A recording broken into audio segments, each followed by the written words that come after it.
Ok, Okay, good evening, folks. Welcome. I'm Alfonso Zansot of the Liberia Public Radio and LPR-TV. We want to welcome all our viewers and listeners across the globe here this evening. Today is Wednesday. It's one of the informative news magazine, All Things Considered, and very shortly the panel is going to be here this evening for us to have this conversation. If you're just joining us, we say good evening to welcome. Hit the share button and invite someone at your company so that we can have a conversation here this evening, right here on the Diaspora Informative News Outlet, Liberia Public Radio and LPR-TV. Thank you so much. First guy joining us here this evening, capturing from the screen here, Mr. Harris. Thank you so much. Welcome to the show. And doing a little housekeeping here, and very shortly we will get the ball rolling to right here. So just hold tight. And trust me, we're going to have a conversation here very, very shortly. A lot is ongoing. It's time for us to have all of these conversations, and everybody should be involved in this national conversation as it should be. So just bear with us. We want to welcome you to wherever you are this morning, this afternoon, evening, depending on your location. We say thank you so much for being here, right here on the LPR. And of course, we're going to be having that Mr. James Davies, one of our primetime viewers, listener, follower. Thank you for joining the program here this evening. As usual, you are always, your participation here is always welcome, either by phone call, comments, whatever it is. We want to welcome you. All things considered, you have a perfect time this evening to do your own tabata, if you will, if you were to have that. All right, so I am in charge here tonight, so the liberal will be contained. Trust me, the liberal will be contained here this evening. Welcome to the show, and so let's see how we can make some money here by playing some of our commercial commitment. And I will be right back. Just hit the share button, and of course, invite someone at your company. I'll be right back.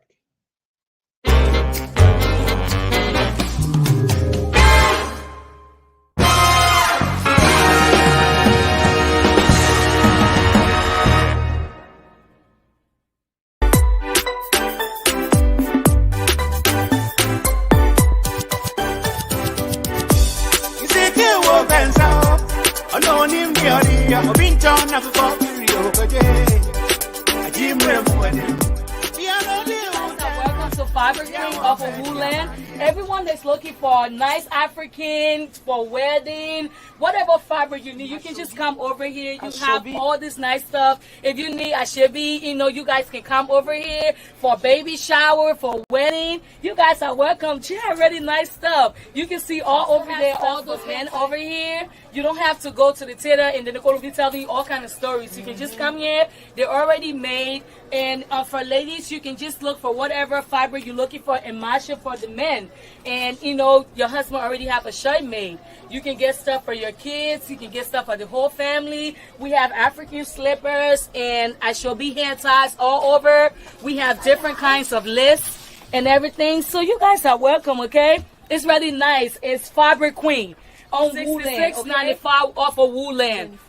6625 Woodland Avenue, okay? So you guys are welcome, welcome, welcome, welcome. You have nice stuff here for ladies, for men, for kids, and for everybody. Ladies and gentlemen, your attention please.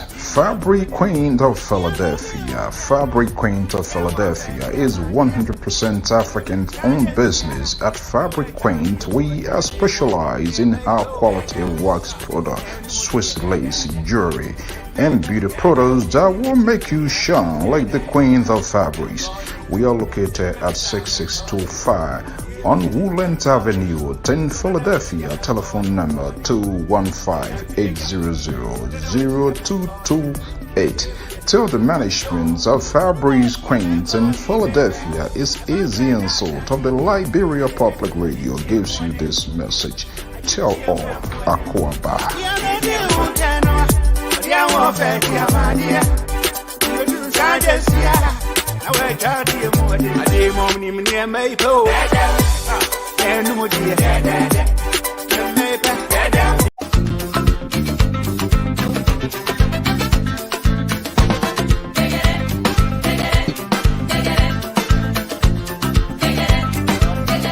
Welcome to Uncle Musa Grocery, 6523 Woodland Avenue in Philadelphia, Pennsylvania.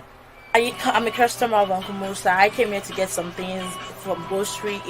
Their things are so nice. They never get expired. They are the best quality. They have the best price ever anyone can get. They have so many things like cream, like meat, a lot of kind of meat. We have so many kind, and it's the best grocery store I've ever seen here in Wood. They are located at the 65th and Woodland. If you want, I really appreciate you guys to come over to come and patronize with us because they sell the best quality. Uncle Musa's Groceries on Woodland Avenue, 6523 Woodland Avenue, Philadelphia, PA. Musa's store is composed of varieties of African food as well as Americans, but predominantly African food.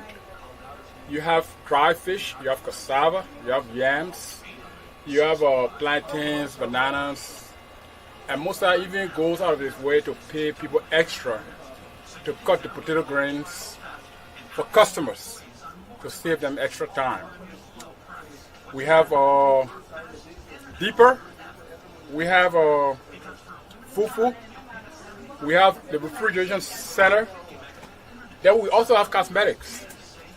This is the place to come in Philadelphia. If you come to Philly, you don't reach to Uncle Musa's Groceries, you have not made your trip complete. Welcome, and we look forward to seeing you sponsoring our business. Thank you. This is Uncle Musa's store, 6523 Woodland Avenue. It's the only store, a grocery store, that deals with African stuff. Anything African things you can get in Uncle Musa's store. I am from Igbo in Nigeria. So, ndị Igbo dum, onye ọbụla wụ onye Igbo, ya bịara na Uncle Musa's store, 6523 Woodland Avenue. Ọ ebe ọ ga-enweta anything wụ ihe ndị Igbo na-eri. Welcome to Uncle Musa Grocery, 6523 Woodland Avenue in Philadelphia, Pennsylvania. The business, we have a business on grocery store or African food, all West African food from Liberia, mostly Liberian food. And we have a palm oil imported from Liberia, and we have a very good customer service. If a customer buy from Uncle Musa Grocery, you get bonus certain times, and things are very reasonable. We have a good palm oil. Anything you want from Africa, West Africa, you can get it from Uncle Musa Grocery. We do retail and wholesale. So you can visit, we have a couple of stores in Philadelphia. We have one on 6523 Woodland Avenue, and another one is a clothing store on 6519 Woodland Avenue. And we have another one on Upper Darby Gallery Road. So you're welcome for shopping. Everything is nice. Customer service perfect. So, welcome. Let's get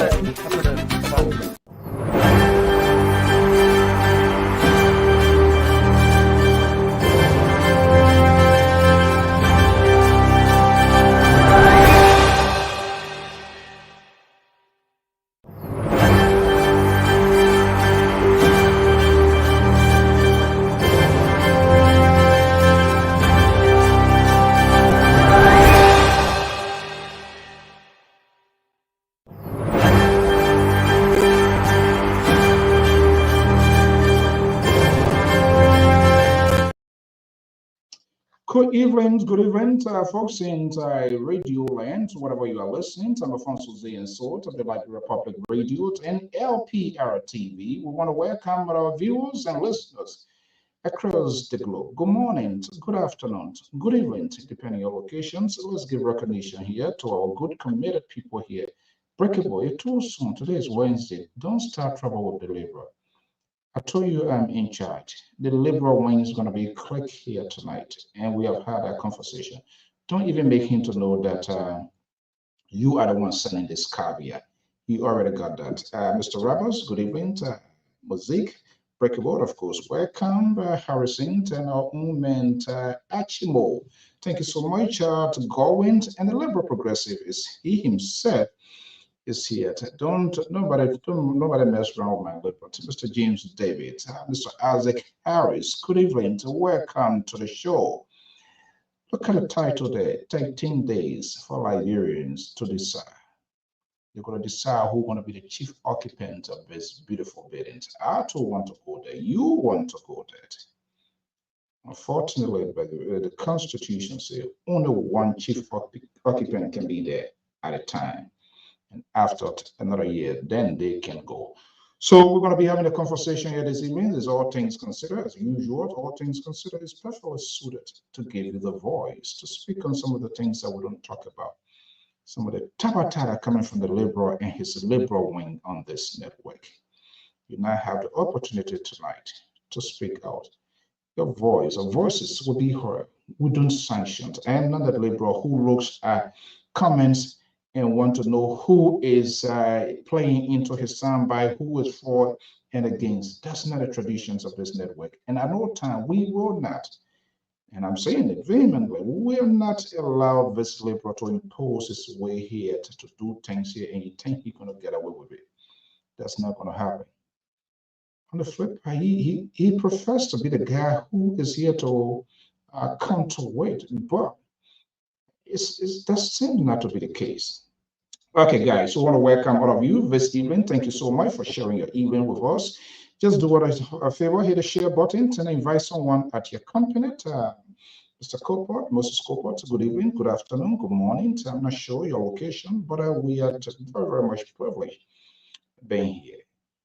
What you continue to do every day, showing up on this network and other platforms, is another commitment to your country. Even though some of the things that we talk, it doesn't go through your political line, it doesn't favor your political taste, but you get the courage, the conviction.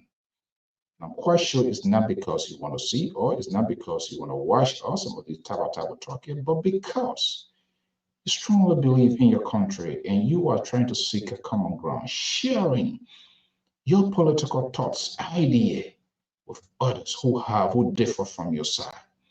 And that's how the intellectual world should be. Let's have these conversations, whether it's for or against, it gives us a sense who we are, what we want to do as a sovereign nation. It is done everywhere. So what can we do? Except we need to have that little political tolerance and see what has been discussed and how effectively we can make our own contribution. I want to say thank you so much, Mr. Wayne, Patrick. Good evening, to welcome. For those of you, if this is the first time, we urge you to subscribe, to like, to share the page, write your comments, and we'll definitely make your suggestion. We'll definitely listen to us. Do not allow the liberal on this network to silence your voice. That's not who you are. Do not allow anyone to define you. You can adequately define and introduce yourself. That's the danger in politics. When you allow the opponent to define you, it becomes a stigma. And then damage control comes in, and it takes time to get that fixed because you have to explain. Because you waited until somebody define you, telling you who you are, and they cannot define you more than yourself. So do not allow any politician to tell you you're this way, you're that way. You can adequately, trust me, you can adequately do it. And this is why this network, we intend not to leave no one behind, and nobody should be left behind. Hey, Prince, good morning. Inside the West African state of the Republic of Liberia, look at the executive mansion. This is a mansion you'd have almost, 20 some more plus individuals contesting. And that's their constitutional right to contest. Interestingly, only one person can be there at a time. Well, explanation coming in, providing justification to press briefing. Is it late or better late than never? Courtesy of the National Election Commission, we know that there was a major press conference yesterday. Let's get some of the soundbite, and then we're going to have this conversation here. Is it enough, or the damage has been done?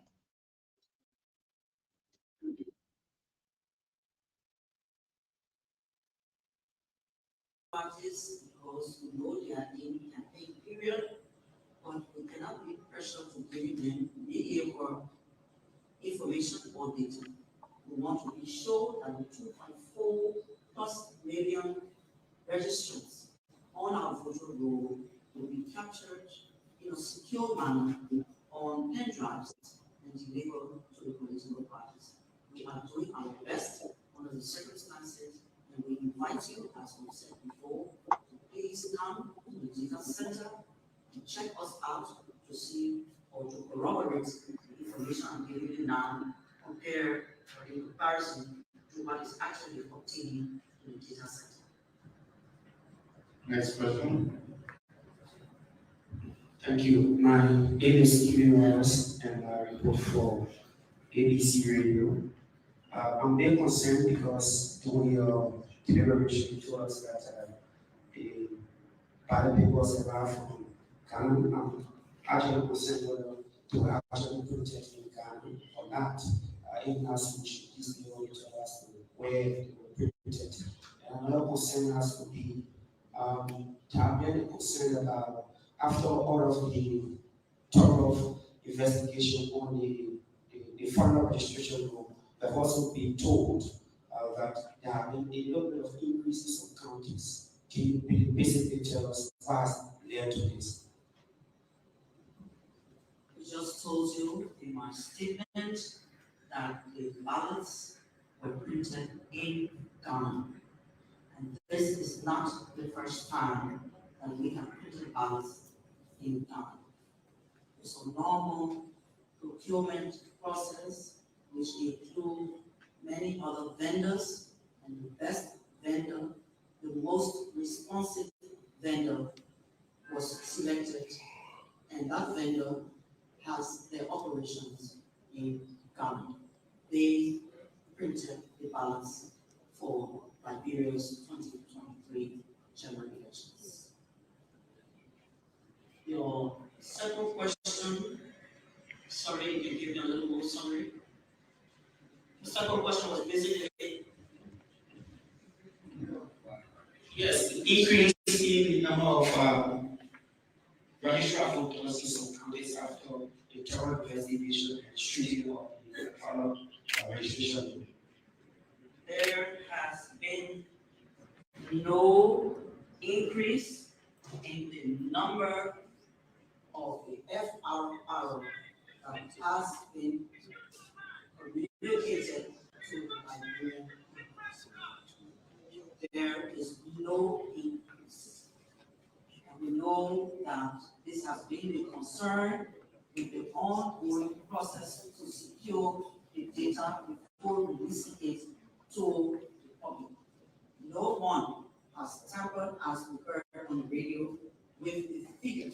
And the figure is 2.417,617. Is it 617?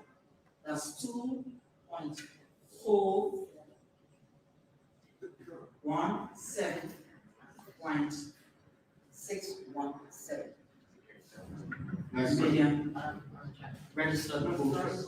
Okay, let's have a conversation here. The analysts are here, and we'll get the ball rolling right here, right now. And if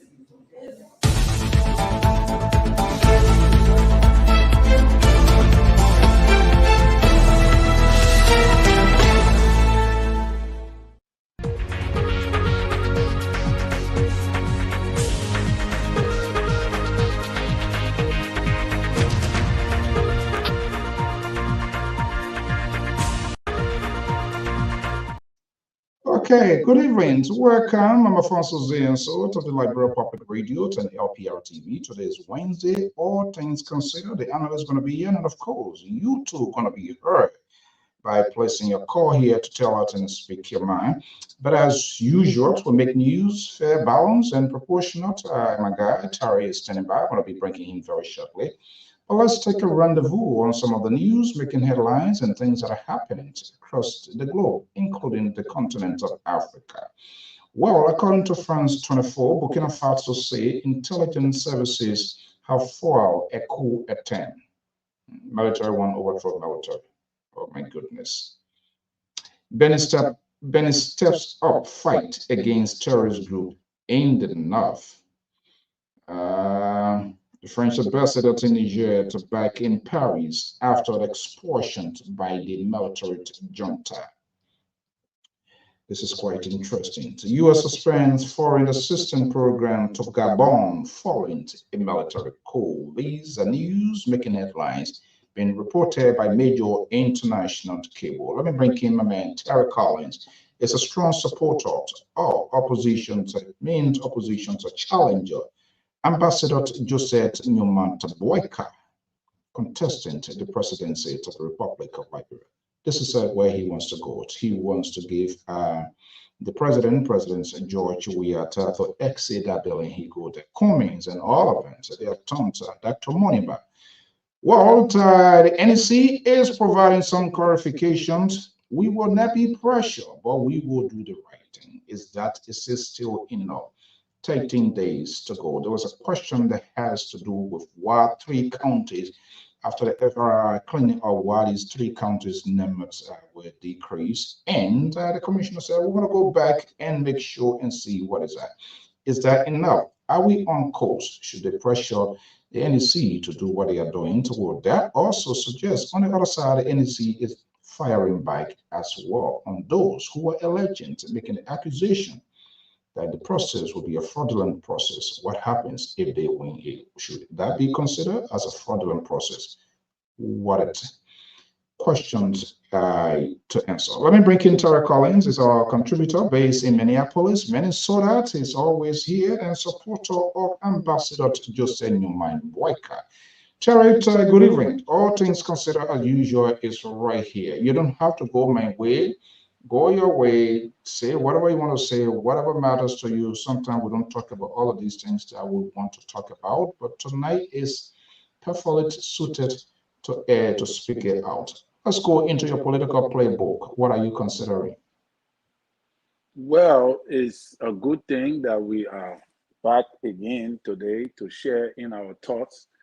That just the movement around the city, the movement around the atmosphere, the political atmosphere shifting in Liberia.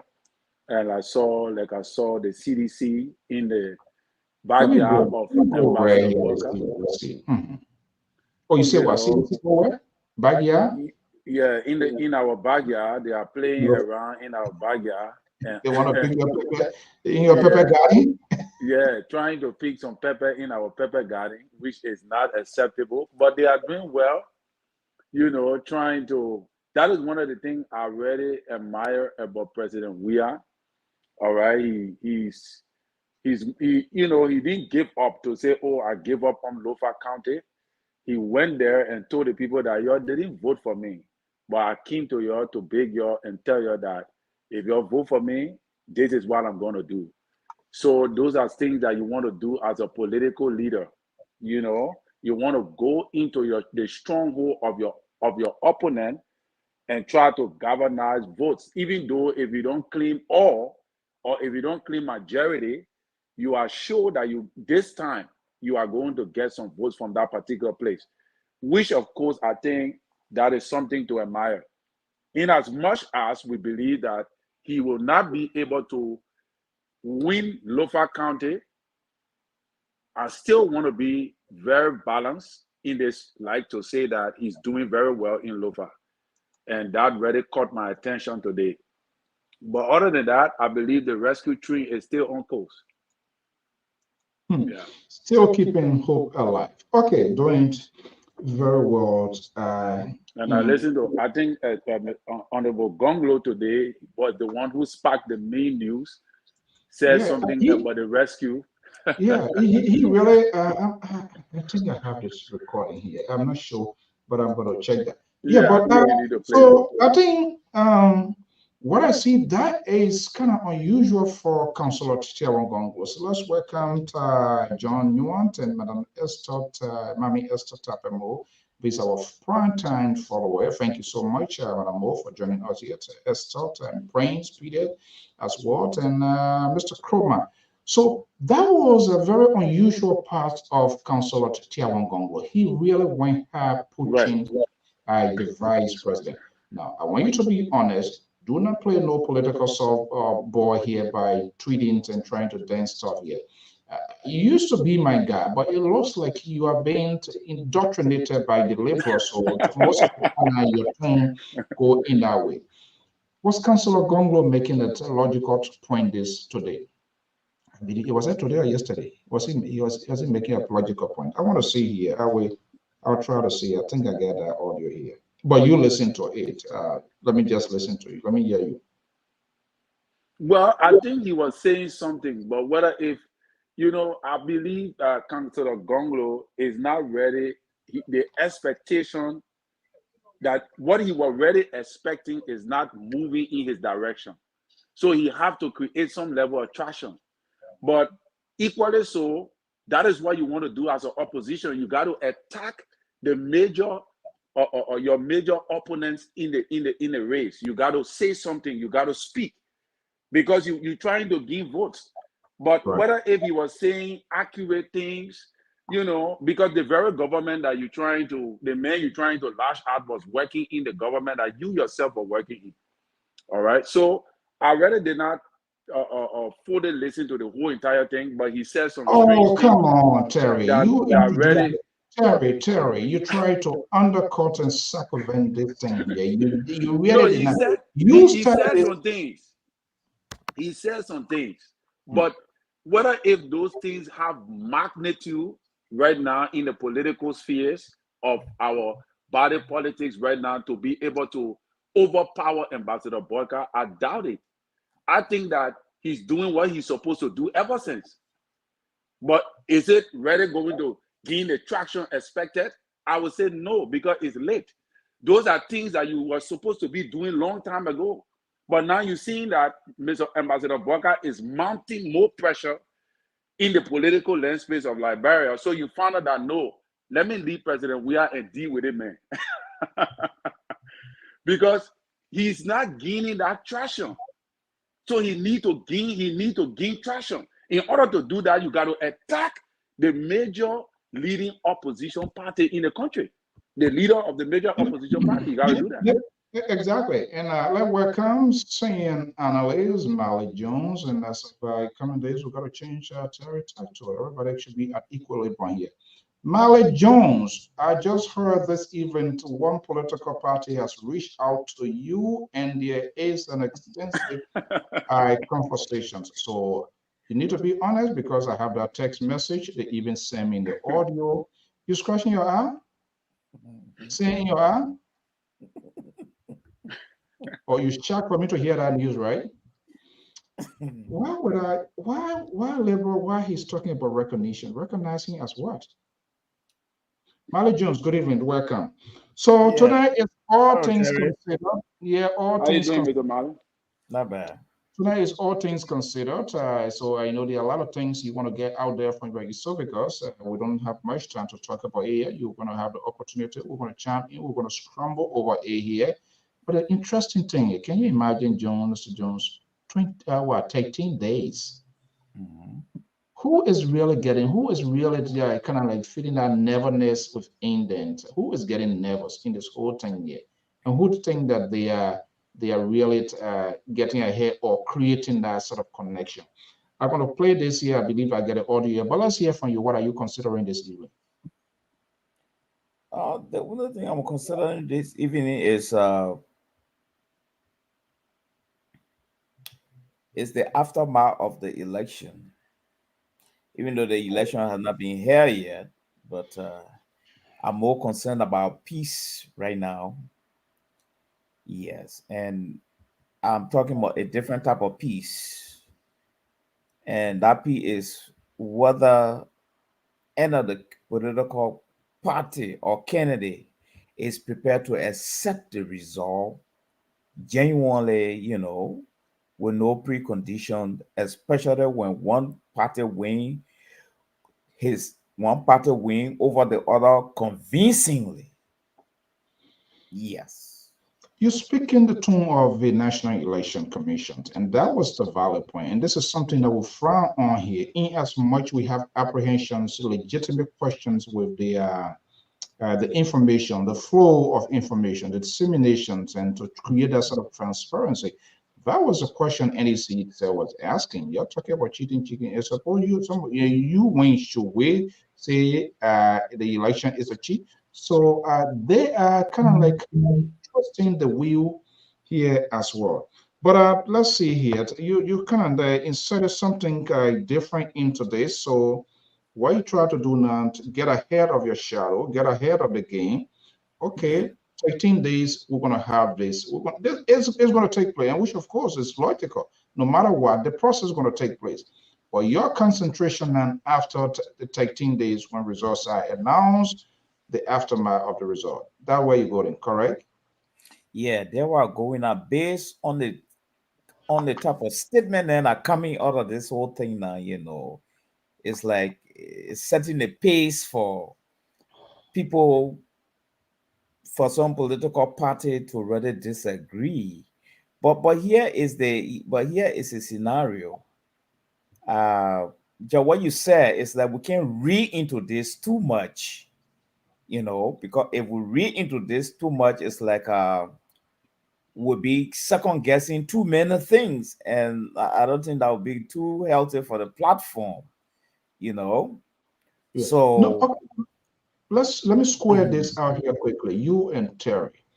The yeah, idea is there a good strategy politically at this time of the game, less than 2 weeks to a major presidential and legislative election, for opposition, for even government, or for any politician, let me not make it opposition, for politician who is participating in the process, to more or less focus on the election not being credible, or they should focus on their campaign, because there is sort of backlash to that. Because if you begin to put into question why it is true they have legitimate reason to raise concern, you are literally telling your voters, yeah, you do not trust the process, and that could make them to also stay away.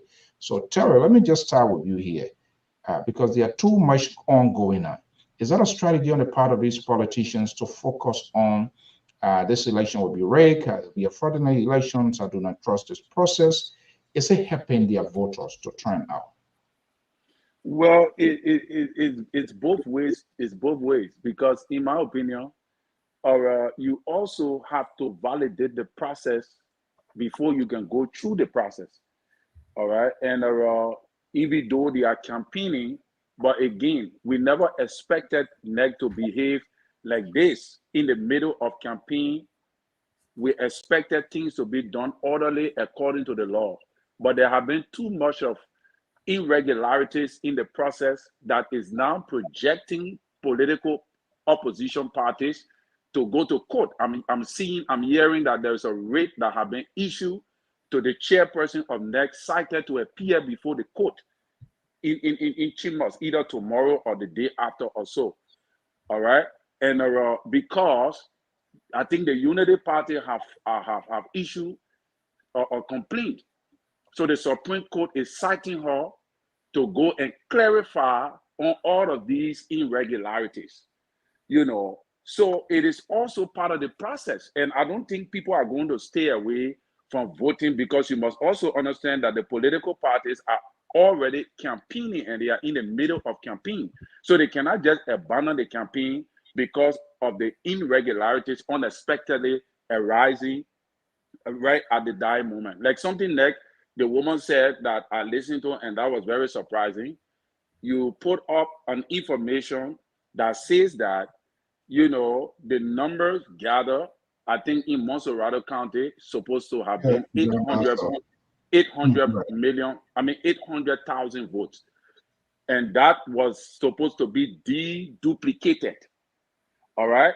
And then you came out again and tell us after the deduplication to tell us that the numbers after all the entire polling station people have registered in the whole entire Monserrado, the process ended. Then after few months, you presented another or list that is stating that the total amount of voters were 900. So how did 100,000 votes. How did 100,000 registered voters claim over 800? How did it jump from 800 to 100,000? So these are all the irregularities that she could not even answer when she was asked by the journalist. So these are things that she need to go and clarify, So in my opinion, you can walk and chew gum. We're already in the middle of the campaign.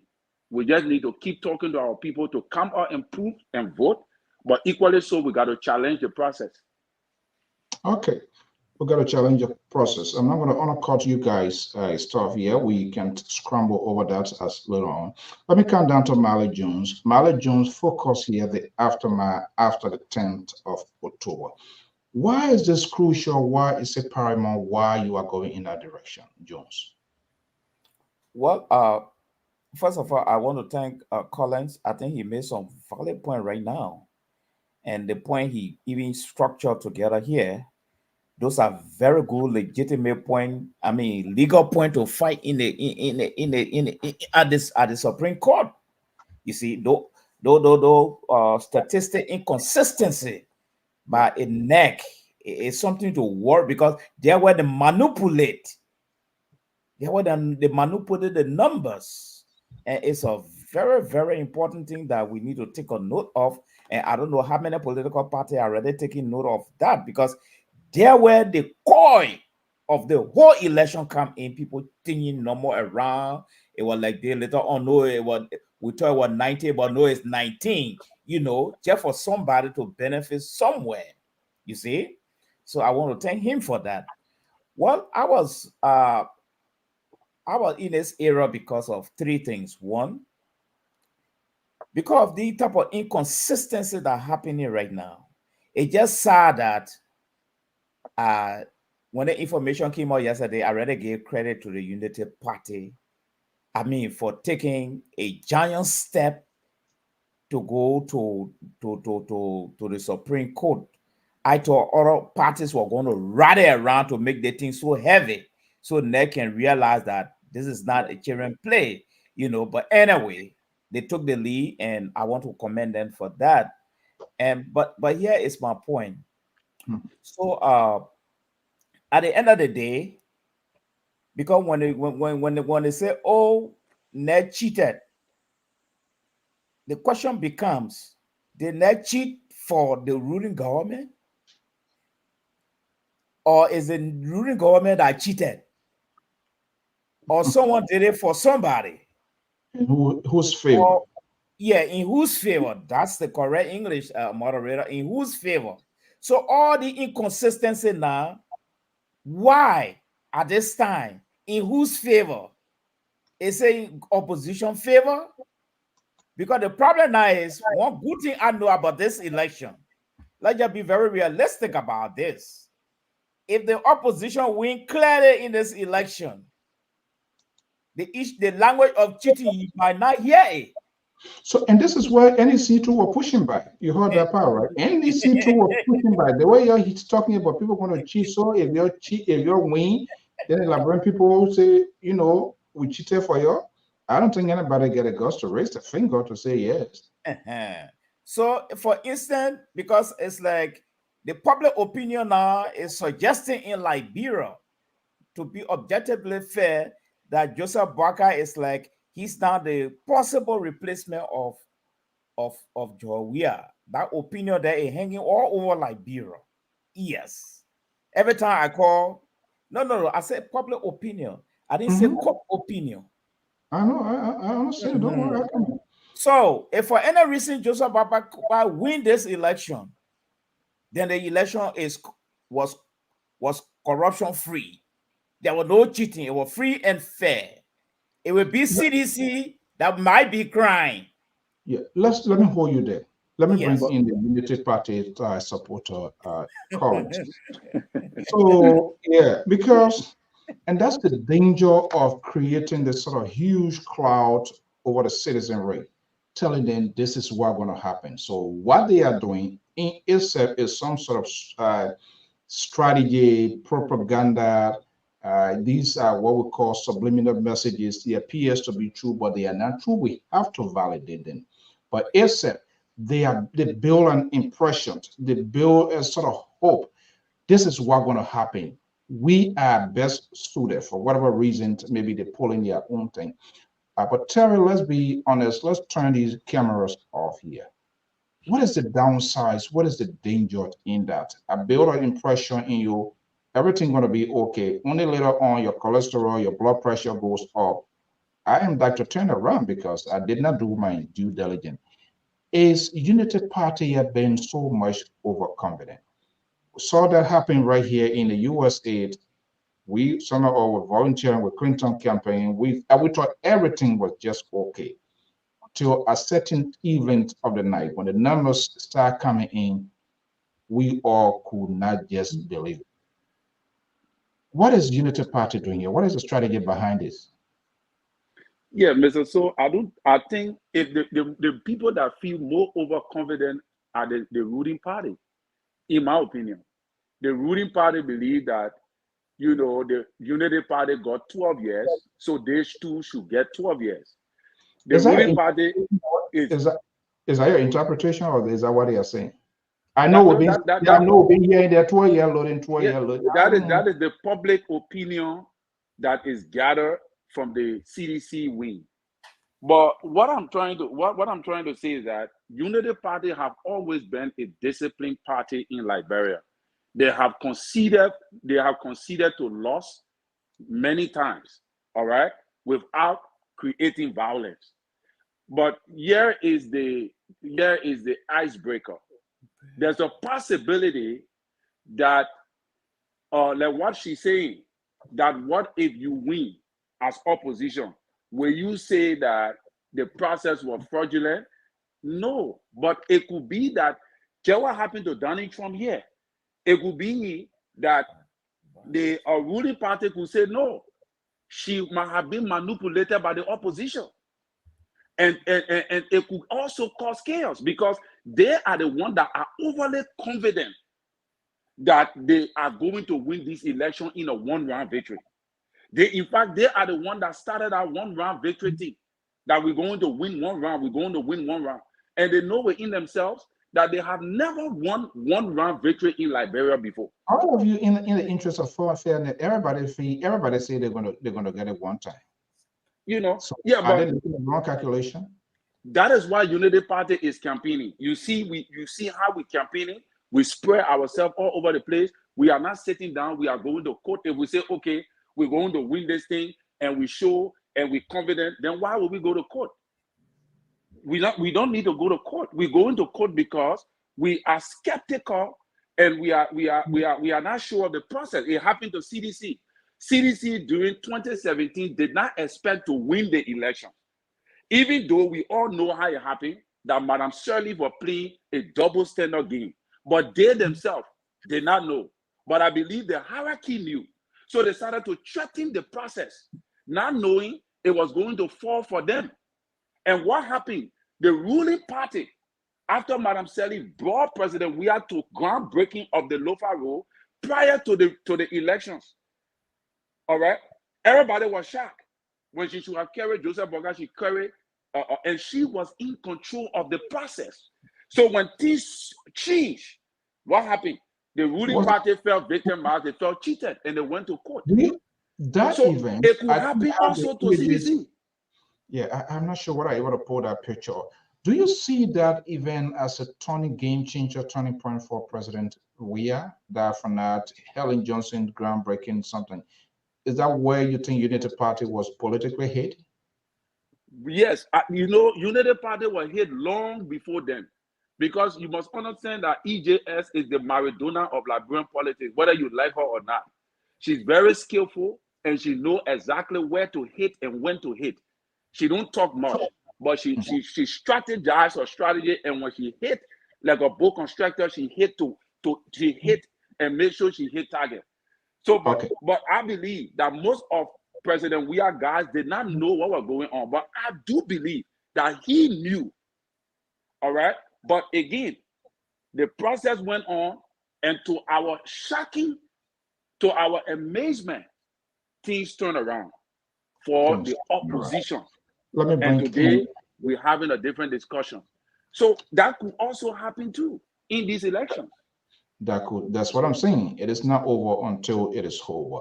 So, Marty, with Terry analysis, gentlemen, do you guys notice something here this evening? I want somebody to make an educated guess. No noise. No. There you go, Terry. You see how the conversation is so quiet and nobody, yeah. And see how you're looking. I hope it stays like that. You shouldn't even suffer it here tonight. It's so quiet and breakable. Everybody here can say, but people, the devil too, people can make devil get their own way too that they can do something. So, but it's okay. Now, Jones. It's not my word. Terry, he's a Unity Party guy. I say it, the Maradona, EJ, as Helen Johnson, Sally. Is there a sort of hidden fact or hidden thing that we still don't know? Why? I mean, I know she said during documented later articles, Mama did program that Ambassador Boyka most experienced this and that. But here we are. The political process is on edge. This guy worked for her 12 years. This is the time where some sort of public endorsement can come in. Major rallies being heard. The launch is magnificent. And I know the old age and all of that could not, maybe perhaps permit her to do stuff here. But it could be some sort of virtue or some sort of announcement to speak to the nation. Why is she not doing that? Is there still a wing of the Unity Party of Helen Johnson's slaves still crossing, keeping their hands tied, waiting for the unknown? What is going on? Well, I think that is the elephant in the room scenario right now. Yes. But here is my take. I strongly believe that Joseph Boakai is his own man right now. You on your own, right? Yes. You cry your own cry. He crying his own cry, and he's just swimming now. And the way the political miracle come from, that's it. But it's like, but here is my fear, and I know Terry and I are coming to have a Davos on this already. Oh boy. Yes. There are three things at stake right now. And if the Unity Party or Ambassador Joseph Boakai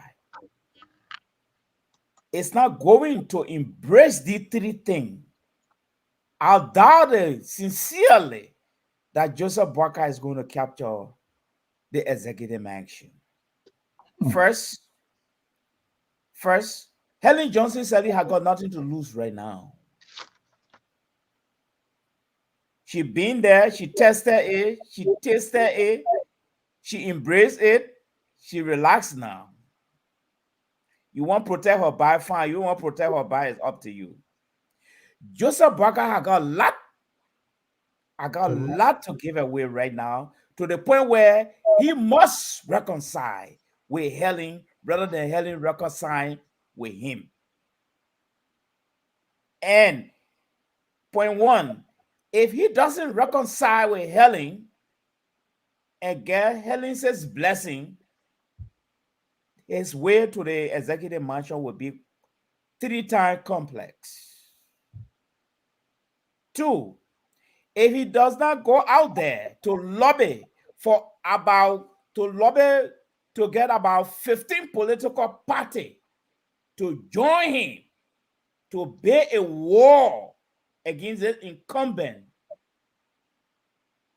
his ability to reach to the executive mansion will be very difficult. I'm making the analysis because of the last election. So if the UP feel that, oh, I can do it alone, maybe with 2 parties, I can do it alone with this guy. It was then. Something to Liberty Wing Party, right? Yes, it was then. But now the field is crowded. In fact, today I was doing some research. I got to realize that out of the 46 registered political party, can you imagine that? Unlike before, when it was 25, you got 22 active standard bearer running. All right.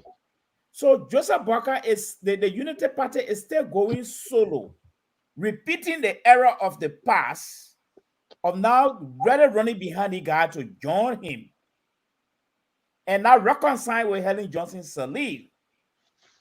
Those two things may cause a serious problem for His Excellency, the former VP.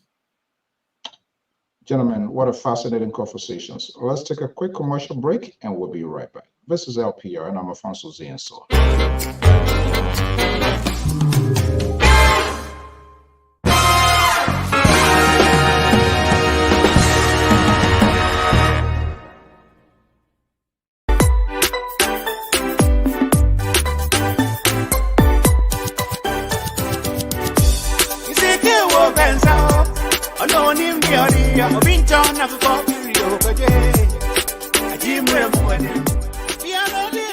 Welcome to Fiber King of Woodland. Everyone that's looking for nice African for wedding, whatever fiber you need, you can just come over here. You have all this nice stuff. If you need ashebi, you guys can come over here for baby shower, for wedding. You guys are welcome. She have really nice stuff. You can see all over there, all those men over here. You don't have to go to the theater and then they're going to be telling you all kind of stories. You can just come here. They're already made. And for ladies, you can just look for whatever fiber you're looking for and match it for the men.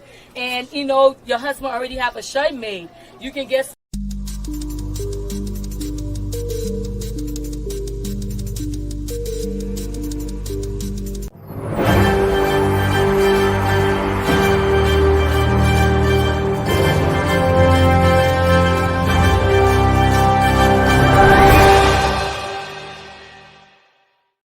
Okay, this is a program, All Things Considered, coming your way this Wednesday evening here. We got to insert someone into this prize so they can create, tell us that we are. Let me see here. Hopefully I can get the audio and I can get you guys' reaction as well. The broom guy is coming from the cold, giving some political slap and punches. I said this here. I said, look, when you are in an opposition, you got to prove strong in order for your other side to say this person is a strong person. So you need to fight for supremacy to get a position within the opposition bloc. Then you go after the ruling establishment. They didn't listen. But let's see here. What somebody is trying to do it now, but it is too late, according to Terry. It is a may assist the president. So when you say that you don't go assist the president, you want to benefit from that. The negligence of duty. Mm-hmm.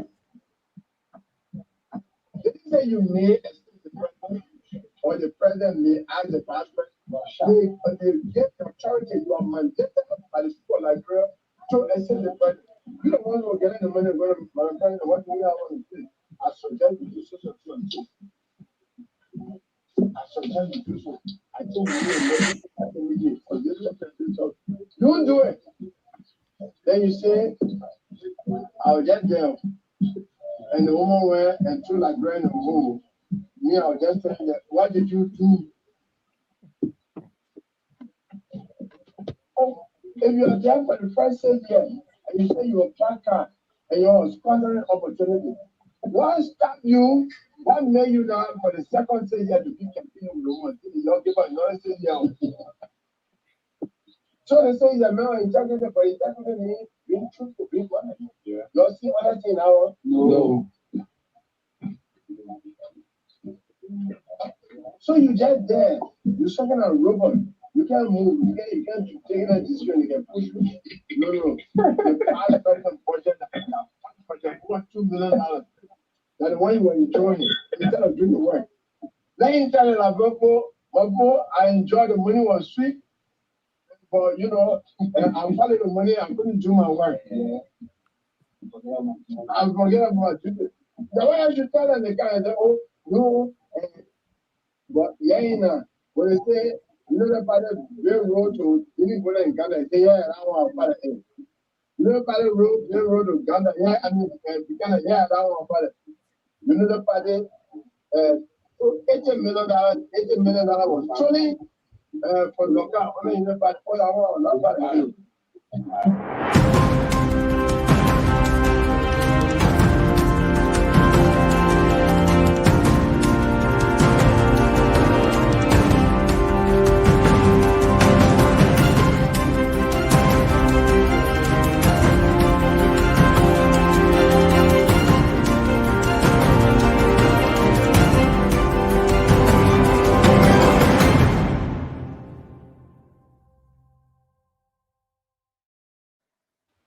Interest. Welcome to the show. The politics, the gloves are off.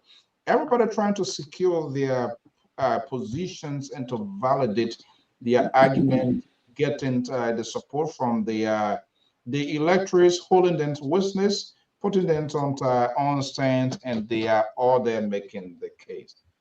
Still won't say Gonglo or PP. I've not seen him in this sort of moment before.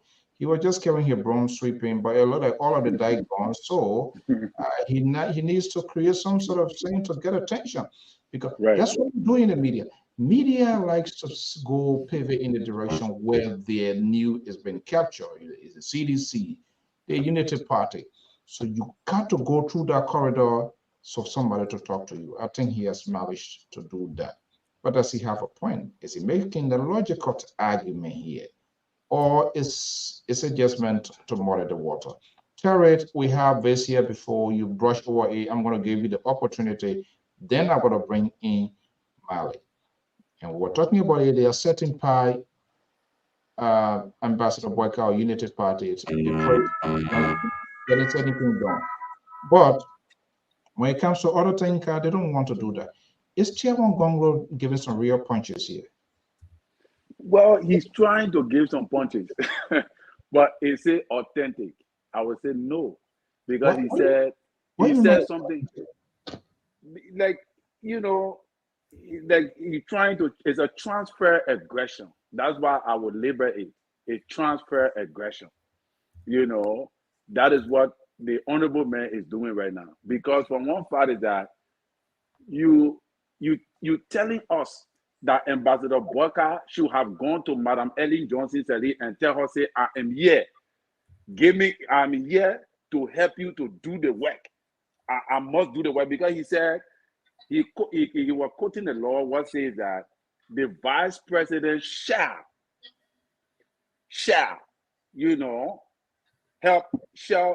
provide assistance for the president. So that means he's mandated to do it. So that means he should have gone to Ellen to put her under pressure to make him do something. And that is not how the government works. So in my opinion, from the way he expressed himself is like it's a transfer aggression. He's trying to say the ambassador should have resigned. All right. Why did he go again and campaign for additional 6 years, knowing that the government was not performing well?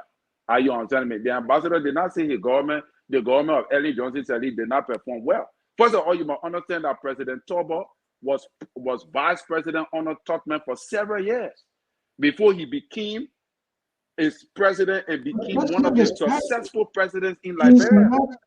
Why didn't he resign? Terry, that was not a council argument, the legitimacy of he being there for. That's not what he was saying. He said the president to take glory of certain things, and he's not doing that. Why is he not also including himself in some of the problem? He has not admitted, he has not alluded to it. That's his argument. Yeah, that was the any part of the argument, but he said something about the vice president being in the place there for several years. He campaigned again for another 6 years, and he was enjoying the money. So he should have said that I'm really enjoying the money. That is why I'm still here. So when you listen to that kind of thing coming from a councillor, the Honorable Gonglo, you feel that he's speaking out of a sense of, I'm sorry to say this, but he's speaking out of a sense of frustration. That is transfer aggression, because you speaking like you don't even understand the functionalities of government, because you're trying to say the man should have, first of all, Ambassador Boyka took responsibility of Ellen failures. He said that we squander opportunity. He didn't say Ellen squander opportunity. He said we squander opportunity. That is why there's a need for us to come back and fix what we saw that was missing, things that we should have done that we did not do. We want to come back to make that work. That is why we want to come back. Okay. But like Mr. Mali was saying something about EJS, Madam, the president, my former president, Ellen Johnson Sirleaf. Mr. Mali, sorry to say this, but EJS will never work with Ambassador Boyka. EJS said that she can't forgive. And during Ambassador Boyka time, what transpired, that breakaway, the way Unity Party treated her, she can never work with Ambassador Boyka. And during George Weah had only 2 political parties that he emerged with that made him to be president. You don't need all the political parties in order to win the presidency in Liberia. You only need the people to be on your side. And right now, that is what Unity Party is thriving with. That is what Unity Party is using to go to the election and secure a victory. Okay, the conversation is so savored and nice and cool here. Malajan. Yeah. You heard Mr. Collins, a strong supporter of Ambassador Boyka, is reconstructing and trying to do some reality. How to call the lady when they're doing the addressing again? How to call that? Is that Mary? Whatever kill. He's really doing it. He's really good at it. But let me just bring you in here. You listen to Councillor Gonglo. Let me bring in Amos George. Amos George is a strong supporter of the opposition, CPP/ANC. We're going to a little bit talk about it. I believe that this Sunday they're having that major rally as well. What are they trying to prove? Let me bring in Amos George. Amos George is based in Atlanta, Georgia. He is a senior analyst of the Liberia Public Radio. Is that a document for your launching this evening you're reviewing? Oh, yeah. You going? You'll be there? I'll be there in spirit. Well, spirit? Yeah. You don't want, you sort of go there to add a number up. But let me bring in, good evening, Mr. George. Welcome. Yeah, Mr. Malik, so let me just bring you in here. The interpretation provided by Collins, I mean, Gonglo was really, I don't know who brought that to him, but he really mentors, like, let me give this guy TKO. Yes, I think the councillor is actually operating on a very different political planet tonight. I said it to say that you two, you're unpredictable, man. Yeah, no, I said it to say no. This I will have to defend Joseph Boyka on this. I said this to say that the councillor served as an administrative assistant to the late Amos Sawyer for almost half of a constitutional period, where in the first place they were not even accountable or transparent to the Liberian people. But that's another episode for another day. Let's talk about the role he played there. My question to him is that he ever detected to the late Amos Sawyer as an executive assistant? He ever told him, oh no, chief, it can't be this one. We got to do it this way. In administration is a very beautiful place to dance. You cannot overstretch your hand beyond the capacity of the boss.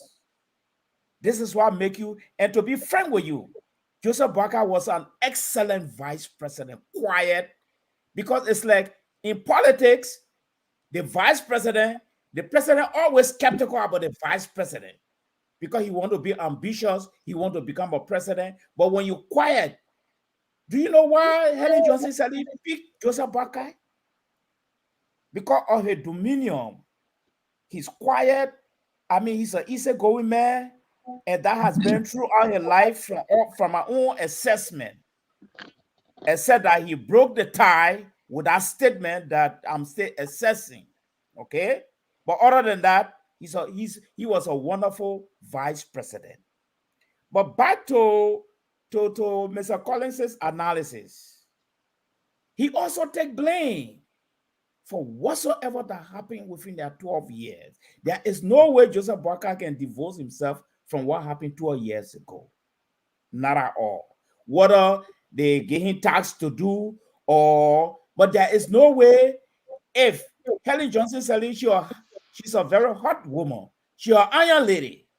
And if you have another iron man as a vice president, that whole executive marshal is going to be on fire and going to be in trouble. I'm telling you. So he was the best guy to really go as a vice president, and you can tell from him. All right. But what I want to suggest here, I want to say here is that he also takes responsibility for everything that went on the 12 years. There is no way, whether he talked to Helen or not, whether he want to call Helen me or that 12 years, this is what I said last night. I said, if for any reason the political miracle comes from somewhere, and Ambassador Will win this election, it will be by extension the continuation of Helen Johnson Sirleaf government. Even though there have been a pushback, but that is the fact. That is the fact. Jones Octavius Marley forming a coalition with Terry Collins. Let's see before the whole program comes to an end, whether that coalitions or whatever endorsement here. Amos George, here we are. Marley Jones is already distancing himself from this whole thing now, taking the positions of the Liberal here tonight. But we are having a very quiet and great conversation. Good evening. Welcome. You listen to Councillor Talon Gonglo, right? Punches to the ambassadors. But let me just ask you, what are you considering? We're hearing ANC or CPP is planning a major rally. Let's insert that into this conversation, all things considered. But you can also make your own talking point. Let's hear you. Oh no, the ANC is just having it's a normal political rally just to get all the supporters. That's all. Why are they lowering expectations? I've seen a lot of tweets say they're going to. Now, I think this time it's kind of a little bit different, though. It's going to 8 years, right? Yeah. That was not originally planned. Why you think they are trying to transition? They said they want to also show this crowd exhibition. Is that what they're trying to do, or what? That's the only public facility you can have. The 8 years, the SKD, they said they can't give to anybody again. So, yeah. The 8 years is the only public facility. No, and the reason I'm asking you, you support them. I'm not saying you are executive, but maybe you getting more information. But that's why I'm telling you. Yes. So what are they taking into consideration? We saw the appearance of CDC. We saw the appearance of Unity Party, because Terry is now waiting keenly to hear from you. What would be the numbers that are going to be showing out there for CPP? Are they considering that or nothing at all? Oh no, Patterson will show tomorrow. I don't have to come and put a finger on the numbers. When they tell you that you will be that determination. But I'm not here to tell you 50,000, 30,000, no. I'm just telling you, Patterson will show up. And it is the gear up supporters. I think today you saw at the party headquarters, on 19th Street, 18th Street somewhere. So that was the women are riding out today. So it's a normal routine to gear up your supporters. So we're now launching. We just want to mobilize our people. So are we the media and politician pundits, gurus like June, Marley, Terry? You don't hear them calling the CPP Alexander Cummings. Is it like they are on purpose kicking out of this thing? They are already come to their conclusion so that, hey, this guy is no factor into this whole thing here. Oh, Terry has argued, all Cummings or ANC, CPP, they're going to support Boakai. For that, they don't want to call his names. Is ANC still having the momentum? Mr. Sewell, we are our institution, the ANC. They started all our no crowd. Now, they saw rallies around the country. Banga, Ganta, Basel, they saw it in Nima, they saw it. So there's a reason. They say we are not a target. So the target says George, we are. We don't have a problem with that. But the voter will make that determination on the 10th of October. And that is why Madam Cummings today led a group of women supporters, sympathizers. Today, we saw in Morovia, that was Mrs. Cummings, Teresa Cummings, leading those group of women to get all the support. So that is what we are doing. If they say, hey, it's for Buckeye, we can say all these things, but October 10, the 11, the story will be different. So if they say we are not a factor, fine. But the voters are the one we are dealing with. We are just puntings, political analysts, or whatever. So Okay, I just thought to get a pick. But beyond that, what are you considering this evening? I don't know. It was just a general topic, and I heard Mr. Collins. Mr. Collins try to recalibrate, reconstruct the Joseph Walker and Mr. Mali. I know you were coming for Let me. me start with Mr. Mali first. Mr. Mali, Joseph Walker was not a mayor assistant. He was elected on the ticket by the Constitution. The difference, Councilor Tiawa at the time was handpicked by Amos Sawyer. That's the difference. He was a special assistant by Amos Sawyer. He was not elected. So that's a different right there. Walker was on a ticket, political ticket, ran on a political platform. They won an election. So that's two different things there. Now, I think Councilor Gongo just took my line. I have been sitting there before. I said, there's no way Joseph Walker can divorce himself from the 12 years of Ellen Johnson study by saying that he was just a mayor vice president. No, the Constitution is very clear to assist the president. The Constitution defines the role of the vice president. If the role was not defined by the Constitution, then that's a different thing. That means you can just be a kitchen boy and you can just say do that. You can't say anything. But it was defined, and your function is there, and your salary is there. So if you start at the 12 years, I always say that you enjoy all the amenities, the benefits. You ride a single big car that you complain that you're aware of them riding $80,000 SUV. Chevy Tower, you complaining that the same car you rode $80,000. You didn't ride Volkswagen. You didn't ride Babi Solo. You rode a Chevy Tower, $80,000. That's the car you were riding, VP, at the time. It's the same car that you have them riding. So how can you come to say they riding big cars? You were there before. You said that you advised the president if you 75 to 80% is on tip. But she took it. So it means that you people were working together at the time. So how can you come to say, oh no, I was just there to take instruction. But you have the option. At any job, any elected position or appointed position, you have the right to say, no one, it's not enough. I'm quitting. Nobody will hold you. It is your right. But I said, when you sit on there, enjoy all the benefits, then when they say bad one, you run away from it. No. That's not how it works.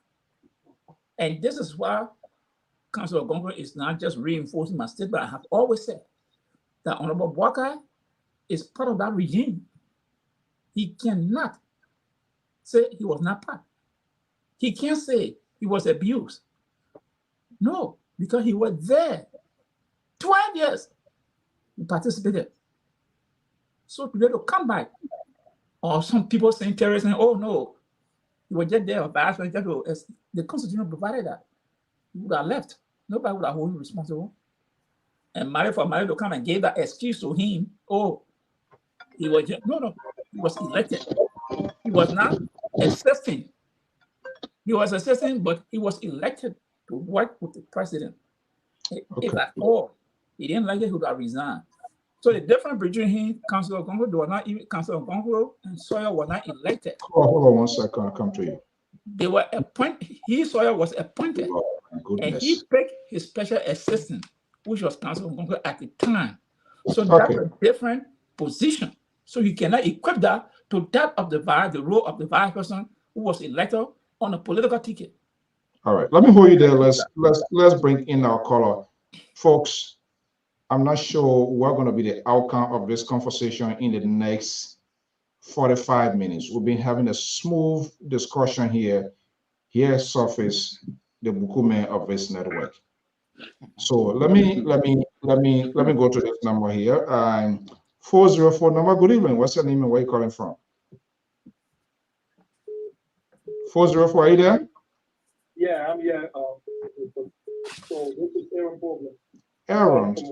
Okay. Yeah, welcome. Yeah, how you got?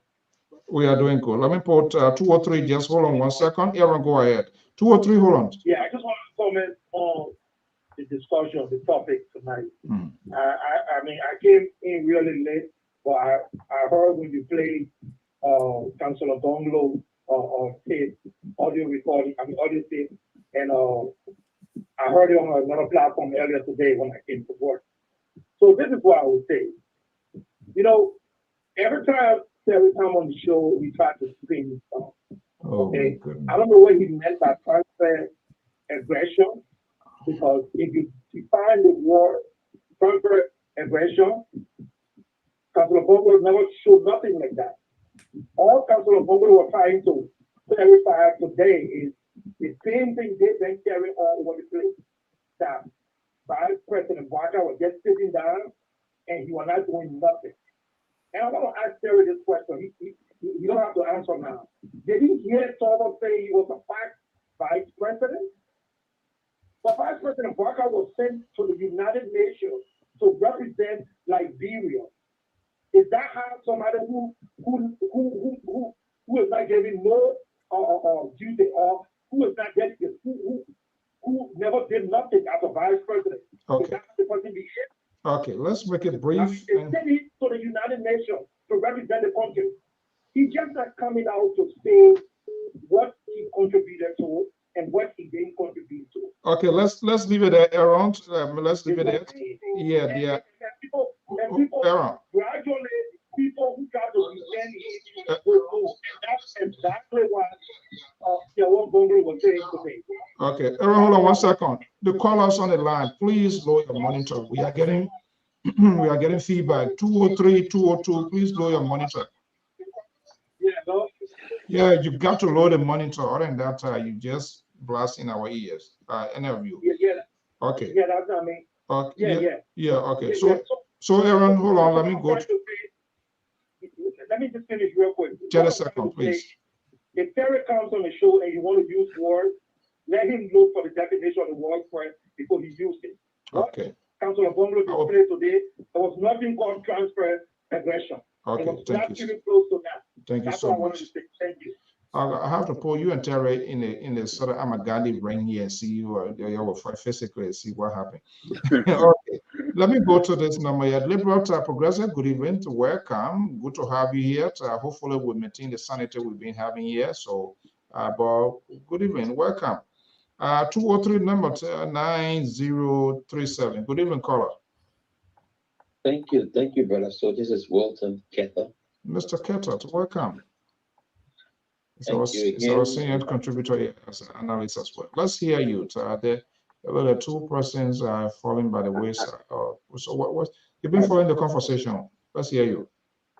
Well, to be honest with you, that conversation, I have really no interest in what because when I heard you asking Mr. George what he had on his mind, and so I said I got something serious on my mind. I saw something. Yeah, all things considered. Okay, go ahead. I saw something today, yesterday, and we are not making it even topic to discuss it, so because it's very important. And I don't know if you guys saw it.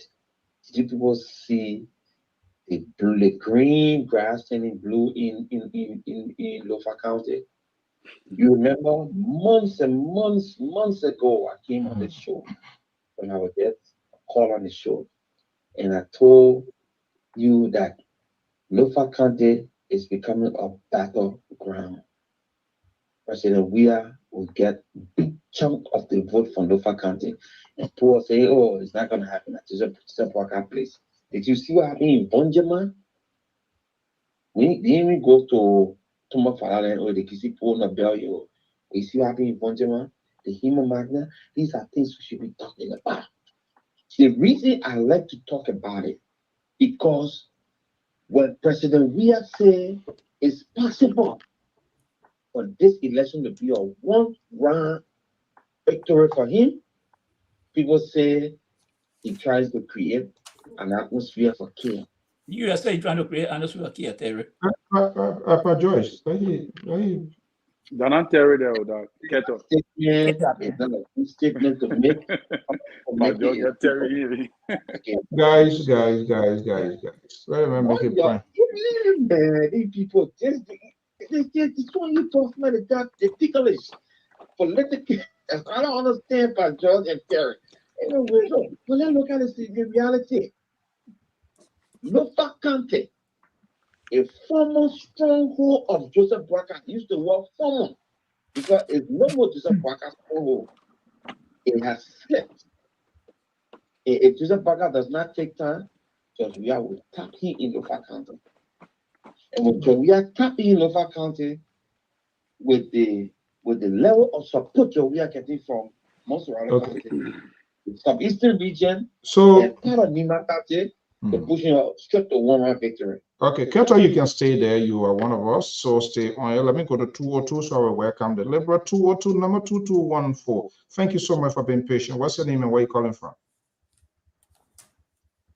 Good evening, Mr. So. This is Breakable Power. Oh my goodness.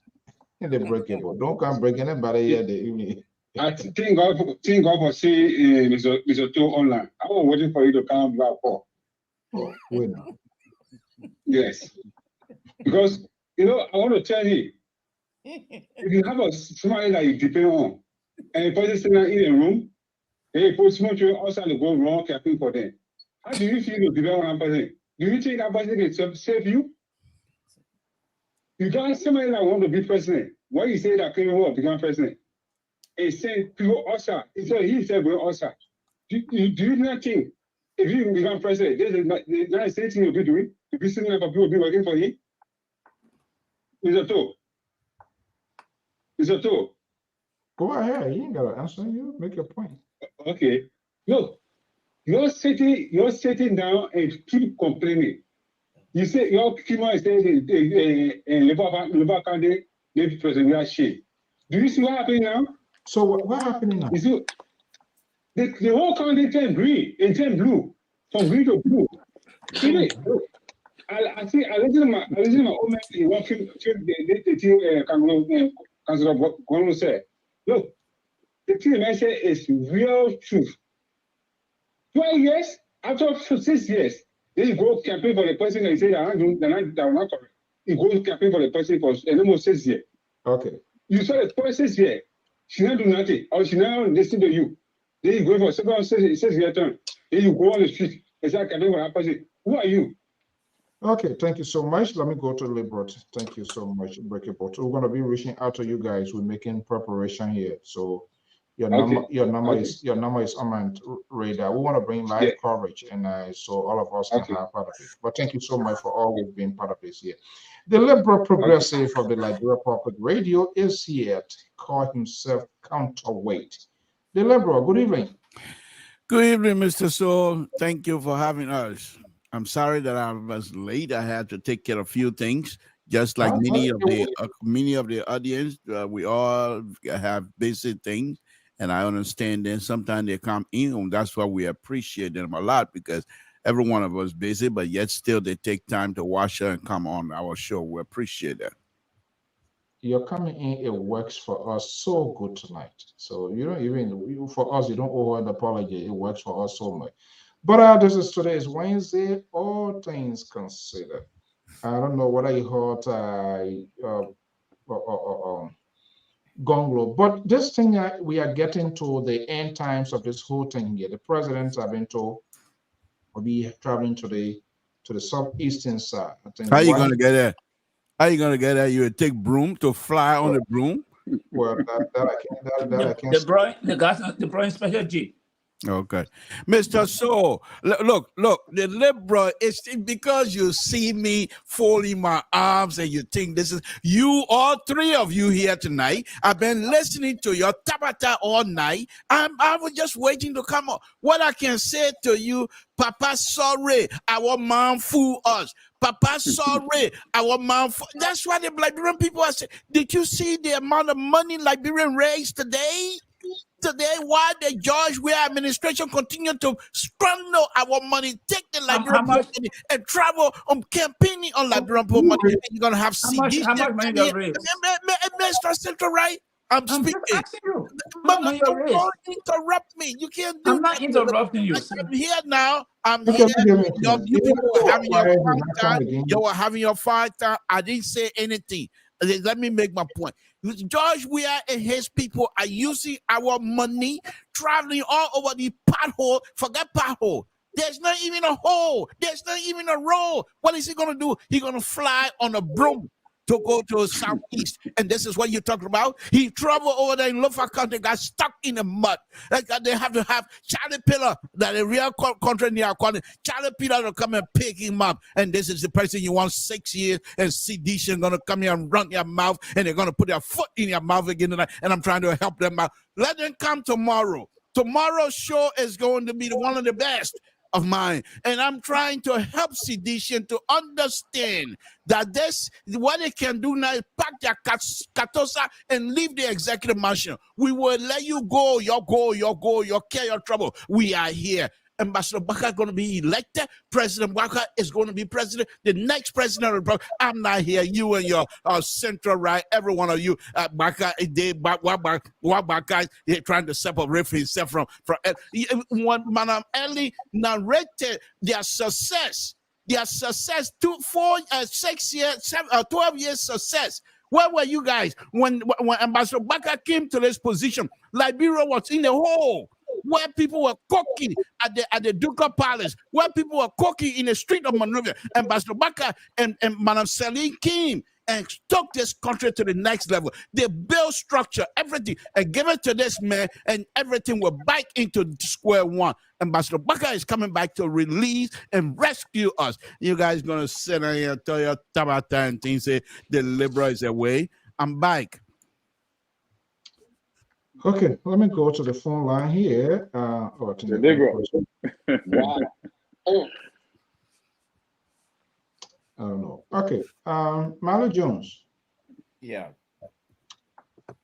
Zion Group Baptist Choir is here. Yes, I think something is not adding up from the liberal and Collins in tonight. Something is not I adding think there's somebody on the line here. There are two persons here. I thought I only kept her around. Do I have, hold on 1 second. Do I have another person here? There's a number here. 20. Oh, really? Okay. Yeah, because there's a number came first, but okay, go ahead, Jones. Now we'll go back to. Yeah, from the analysis of Mr. Toll, something is not adding up. There is a missing link somewhere that Mr. Toll and Colin need to lay up to. The best part of any campaign is the dying moment campaign. The dying hour, the last hour campaign is where you pick up the bit and pieces, and those bit and pieces you will pick up are going to stay with you until election day.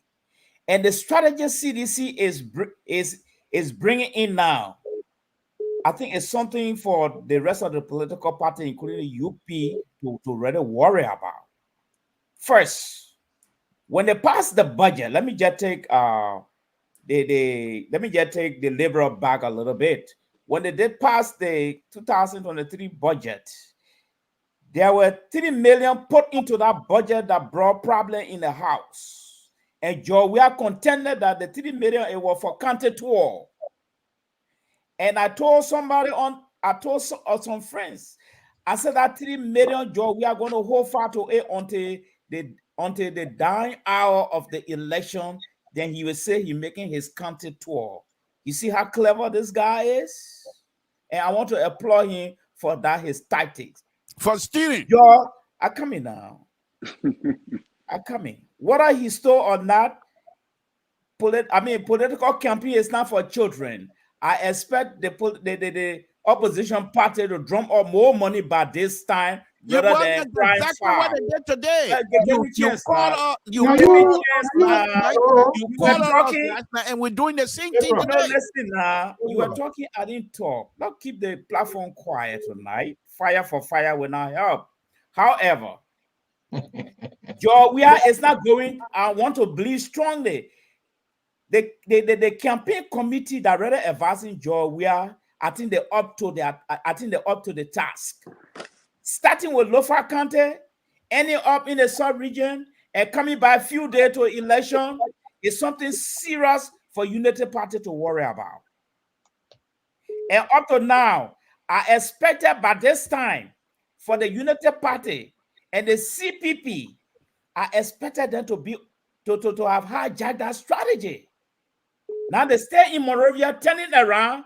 Georgia is moving inland. It's something for the CPP and the Unity Party to worry about. I yield.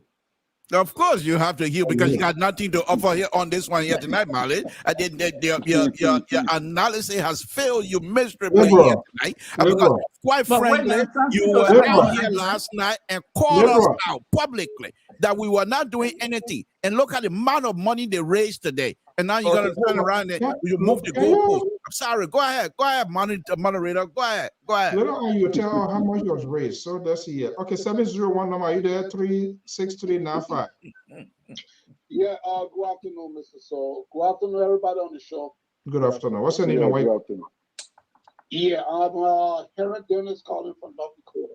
Okay, Mr. Dennis, welcome. Let's hear from you. Let's hear you. Yeah. I listen to all you guys. You guys have a very nice topic tonight on a discussion. I just want to give a little input. Input specifically on the Honorable Joseph Walker, the former Vice President. I like this old man very much. I consider him as my grandfather. But I think this old man, he's a victim of himself, of his own leadership style. Why do I say so is point number one. I think Mr. Walker been a man in government for the past 40 years. I think he should have had some vast leadership skills at this time of his life and all those positions he served in that country. But he lacked a lot of skills. And I would say so from the first point. The election of 2017, he lost that election because he made a huge mistake and he failed to correct those mistakes and reconcile. That mistake was when he sat down and allowed Wilmer Payne and those guys to insult Helen Johnson Sirleaf, his vice president, his president, who held his hand and appointed him to become vice president for 17 years. He insulted that lady and he never took any action to apologize. That made that lady, the president, former president, very angry and she supported his opposition. He didn't even say it right there. He failed to apologize. He went back and he said that, he made a statement that they squandered all the opportunity. All right? And then he made another statement that he was parked in the garage, which is a complete contradiction. So if you say, you and your president squander all your opportunity, it means you guys work together. And then you come back and say you were parked in the garage. How come you can be parked in the garage when you guys work together and squander the opportunity together? It's a contradiction. You understand? So he made a mistake. Secondly, he came back to the CPP as the leader of the CPP at the time. And then he made a mistake by sitting there and allowing the CPP to crumble under his leadership. As a leader, your responsibility is to manage men, materials, and situations. He failed to manage all those situations. He was the older man in the room. He should have put all the guys together and said, look, guys, we cannot sit here and allow the CPP to crumble. Okay. But you know very well that the crumbling of the CPP were going to cause a problem for the entire opposition party. You understand? Thereby giving George Weah the opportunity to win the election. Thank you so much. He didn't correct the mistake, and he followed behind Bernard Ewing, and he went to court to what? To stay as a witness against Cummings. ANC man, we know that. Okay, thank you, Dennis. Thank you so much. Thank you so much. Let me see here. Let me bring in. Okay, guys, let's go back. All right. So thank you very much. Thank you very much. We really, really appreciate your call. Okay, Kat will be right there. Okay, here we are. The Liberal just came with a friend here to set this whole room on fire this evening. Amos Joyce. Yeah. You heard a Liberal. I don't. It is his right to come here and make all the noise. If Joseph Walker raised $3 million today, it's for the campaign. It's for him to run the campaign. Let me just go to something here. Mali, look at Article 60 of the Constitution of Liberia. It says that the president and the vice president shall receive salaries which shall be determined by the legislatures and paid by the Republic. Such salaries shall be subject to taxes as determined by the law and shall neither be increased nor diminished during the period. That's the difference. Tewan Gongo was not, his salary was not determined by the legislature. He was not elected.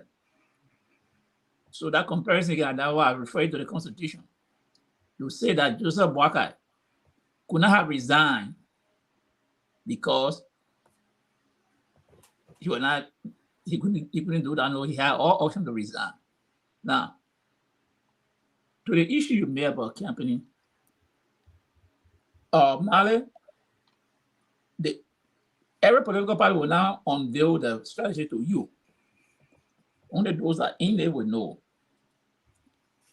what today the vice president for the Unity Party was in Maryland with the senator from Maryland today. Let's say yesterday. We didn't look at that. I'm not speaking for them, but they were there today. So how can you say that these people don't have a strategy? Every political institution have the strategy, and the last week is when people will deploy all the strategy, because that will be the closing of the campaign. CDC, that their strategy came up with. Today they in Lofa.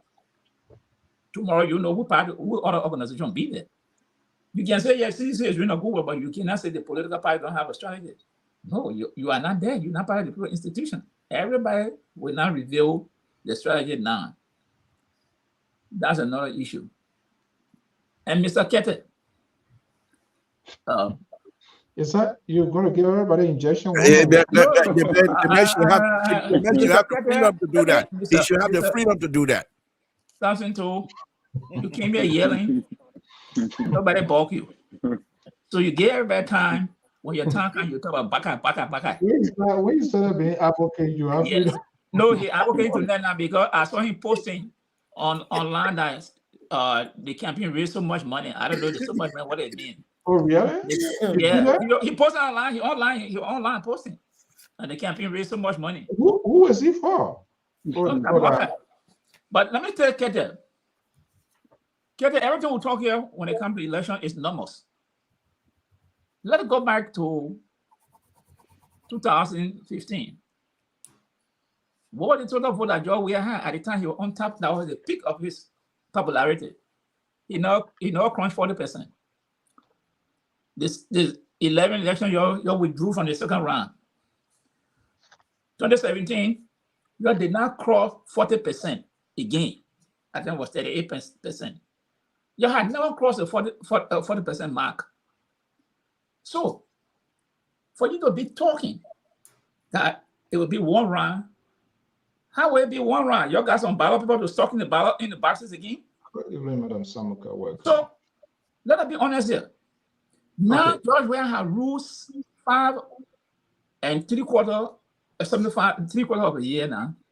Yes, there is a major injury. He has to defend his record, which he doesn't have. All right. So if you people think that's how you're going to win the election, then you have to show us the math.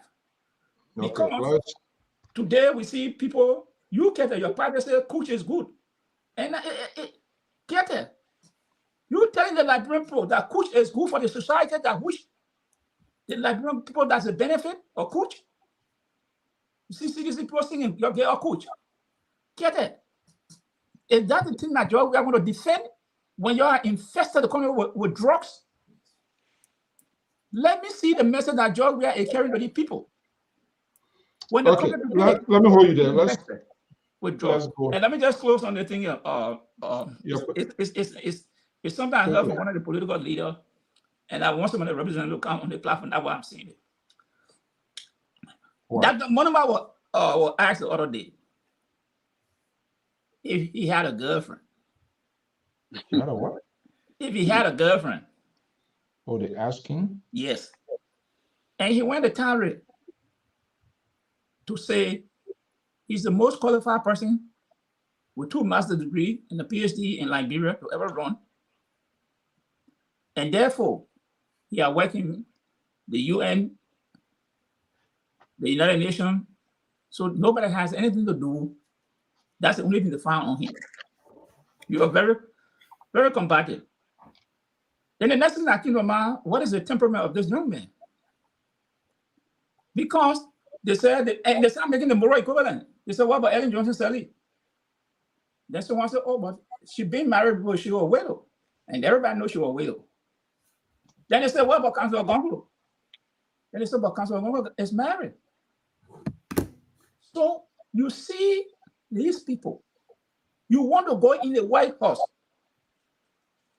You say that you don't have a girlfriend. No, why would you don't have a fiancé. You're not married. And when people ask you, then you get agitated about that. It is not, it is part of the Constitution. It's not written, but the Constitution talks about moral character. And being married for what? Your core value, that's part of your moral character. So if somebody asks you, let's go. Why is you going to, but I want some, I get you there, that's somebody come to defend it. Let us support the account. The commissioner is here. Okay, I think they've been calling. Keto, are you here?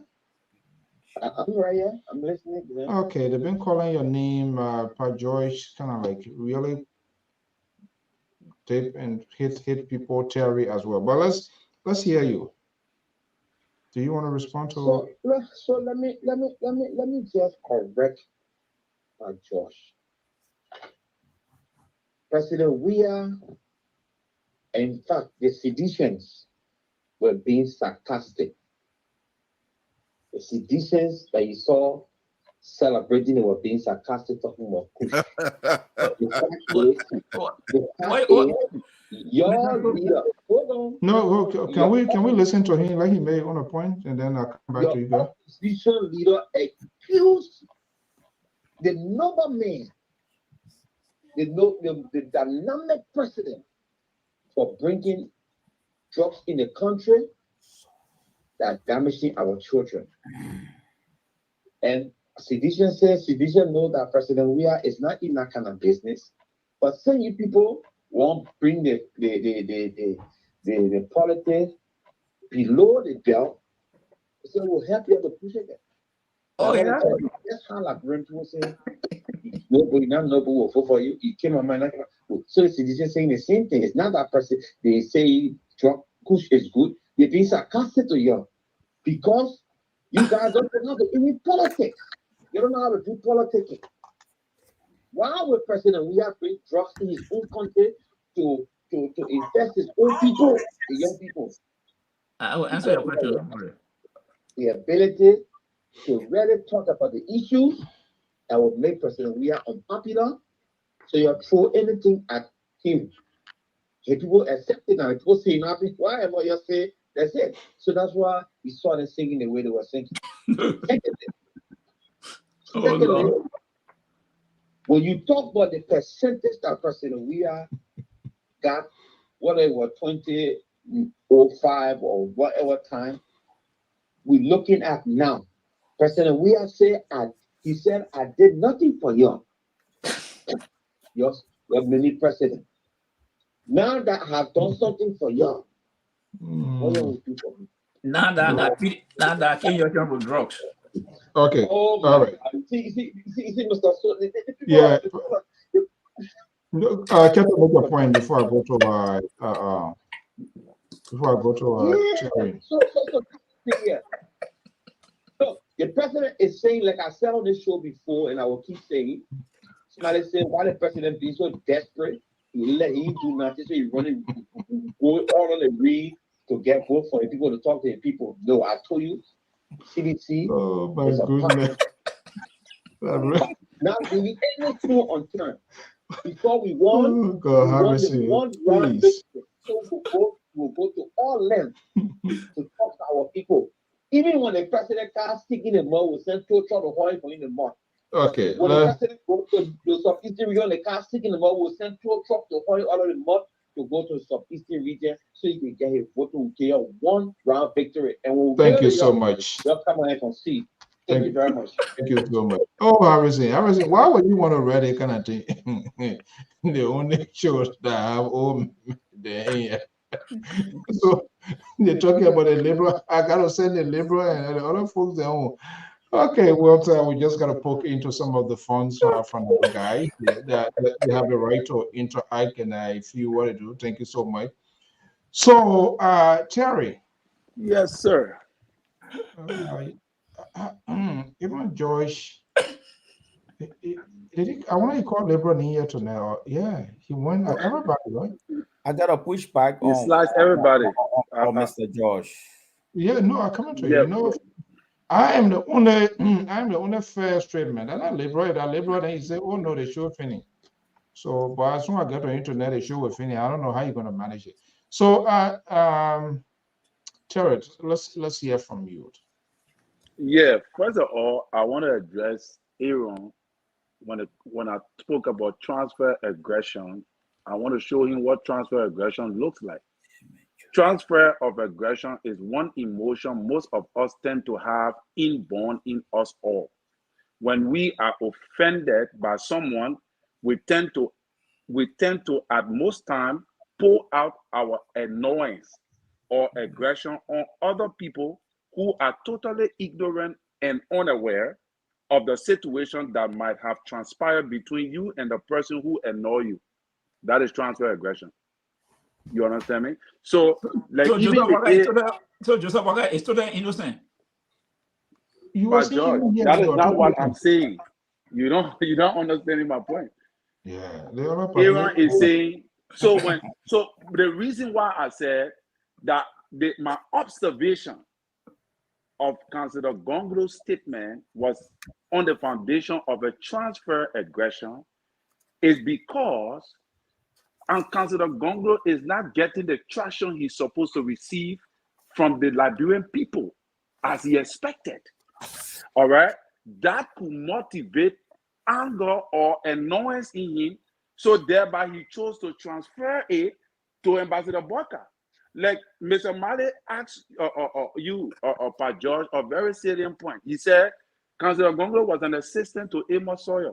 Yeah. If Amos Sawyer was corrupt, you claim that according to the law, you start quoting all constitution, all of that. Mm-hmm. We agree. He was appointed or he was employed by Amos Sawyer, right? And the scenario between he and Ambassador Boyka is different. But the corruption scenario is not different. He too should have resigned. Why didn't he resign? It still holds. Hold on. It still holds. What Mr. Mali said, it still holds. Because because Amos Sawyer was corrupt. He printed his own money and did other things than you and I know. So he should have resigned. Okay. If he claimed to be correct, he should have resigned. And also to the issue, like the ANC guy who came to speak, that is the same thing we're talking about transfer aggression. Somebody did something to Mr. Cummings. Mr. Cummings, sorry, gave them blame it on Ambassador Boyka. You took the man to court, they blame it on Ambassador Boyka forever in their life. That is what we call transfer aggression. That's the same thing that going on continuously. So every time they come on, the moment they start speaking about, and they go to ANC or the CPP framework document, all of that, you know straight that the person on the line is an ANC supporter. Because they still hold that particular, they still holding to that thing. They have not let it go yet. And but fair to measure, Terry, allow, fair to measure the gentleman. Why he was stressing on was Ambassador Boyka being an older guy and being the wisdom in the room with the CPP, It was on I his understand. watch. His argument was why he didn't do enough Mr. So even Ellen Johnson Sirleaf could not stop her suspension from Unity Party as an organization.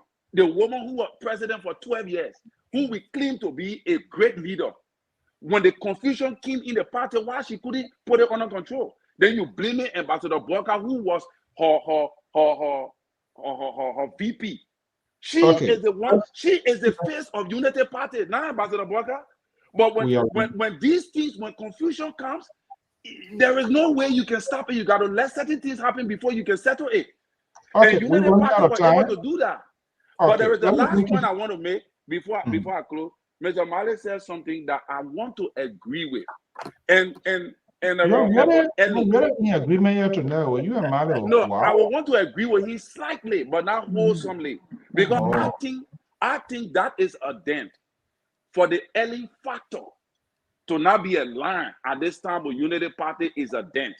But will that dent be able to be transferred to change the dynamics of the vote in favor of CDC? That is where I would doubt. But that factor, like for now, I put Ellen Johnson Sirleaf at number 7 on President We Are team. And that is what making it difficult. She is number 7, and I put Joel to number 11.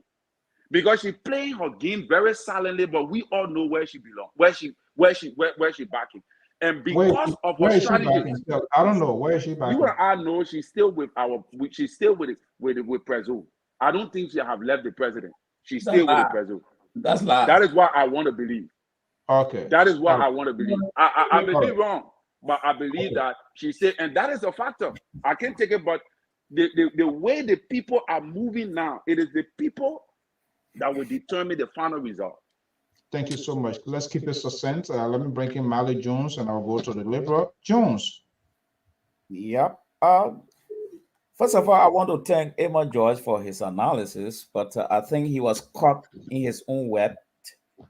But before I address that, the guy who talked about the age, let me just quote something to him by Adam Singh. Adam Singh once said, age comes with experience. Experience gave birth to maturity, and maturity take control and lead a process. This is why you have some older guys on this platform. Thank you. Back to Monuba. The issue of a bachelor, I don't think it's one of the presidential requirements by NEC. That's the first thing. In the Constitution, there are nothing stated that you must be married. There's something that you have to meet up with your moral character. Very good. Moral character. Marriage not moral character. Listen now, give me a chance. Moral character is not comparing. It's not binding. It left with the people to say, oh, you're not married, we're not voting you in. All right? It's not one of the requirements to go to the executive mansion, and it's not one of the requirements to run as a president. Point of correction. And education is not a factor.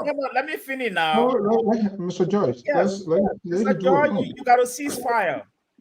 And the second thing here is, when we talk about political party collaboration and the unity party, I think, really need an aspect. It's true that all the political parties have got their own political philosophy, but the unity party need to reach out there to beg these people to join them to fight this guy, the incumbent. This is where I'm coming from. It's true they have all their platform they have, but I think they need them. They made a mistake. Unity Party made a mistake before, and they're making it again. So, lastly, what I want to say here is that the issue of Gongolo, I think Gongolo, sorry to say, I think he was a bit paranoid or he misspoke. Yes. When there's something here, whether you are elected as vice president or you are appointed as an executive assistant, you cannot overdo the work than your boss under no condition. Simple. That is in administration. Pajo, you know where you work right now, you're not dictating to your supervisor or your manager or your CEO. But you have the right to resign. We who on the platform, we cannot dictate to the moderator. We can only suggest. So we have become automatically Is that right? You were dictating to me yesterday. Oh, God. You can resign if you don't want it. You're not forced I to think we need to retire some people. Yes, you can Yeah, well. resign. That is left for you, but it's not. You're not forced to. All right, we try to work within the confines of the time this evening. Let me bring in. Mr. Talking now, he brought a fire in this thing again. We're just talking about it here less than 5 minutes. Show up. The whole place turned the same way Liberty Party win break. He wants to break LPR, but it has suffered like that's not going to happen. So, Jones, you finish? Oh yeah, I mean, the men don't want to cease fire, so I retreat. If you want to see fire, you must throw your own bazooka too. Okay, Liberal, let me just bring you in, and then we're gonna do our 1 minute each crossing. We'll try to keep in the confines. We've got to practice that because we start. I said, Liberal coming in again. I thought he was done. The Liberal, I haven't spoken yet. The man is a glue on us here, or what to do? I don't know. We're gonna have a booklet. You come and read speech. And looking at we're getting scared now. When he come in there, everybody got to be in their corner. I'm here. He knows. I already have you guys in the corner. There's no question asked. I'm not going to try to let you guys boost me into believing your conservative ideas. Mr. Scroll, let me just say this here, and I will continue to educate all of you on this platform. Those of you that refuse to listen, I will do my best. Let me do this. There shall be a vice president who shall assist. Mr. Central Right. I'm not in Atlanta this afternoon. I'm way in Sacramento, the liberal state, where we are the richest state in the entire country. Because of us, some of the southern states are being welfare money from the liberal state. So please let me talk. Now, the president in this discharge of the function. Now, I give you an example, perfect example. We have Mr. So here, who is the CEO, and every time that I try to suggest to him to assist him in some area, he pushed back. Do I get involved and say, no, I'm not going to do it? You CEO, but you got to do what I want? No. Ambassador Baka has always been someone who respects the rule and law. What part of it you don't understand? The man cannot come in unless the president invites him in. He doesn't want to abuse the soul. He doesn't want to abuse the Constitution. So let's get that right. It's not that he's afraid to say something, but he understood the rule.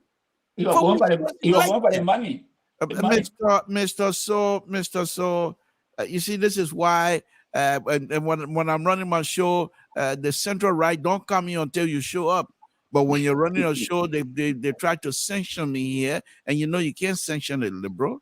You know, there's no way. So you the moderator, they refer to you as moderator. That's fine. Mr. CEO, you're gonna sit here on your platform and allow people to abuse the right of the liberal here this evening, and without you saying, uttering any word to put a stop to it, you're gonna allow them to sanction me, to try to silence me on your show. Is this an intellectual platform that we're supposed to now gravitate towards? And you're gonna have the Central Right with his conservative ideas try to sanction me, and you're not gonna say nothing? That's okay. I can handle myself. That's why I'm here as a counterweight. Now, let me finish my statement very quickly. Mr. So, going back to the incoming president of the Republic of Liberia. President Weah is a very nice person, but the folks around him and his attitude himself are corrupt. There's no way you're gonna sugarcoat that. You can't sugarcoat that. They are corrupt to the bones.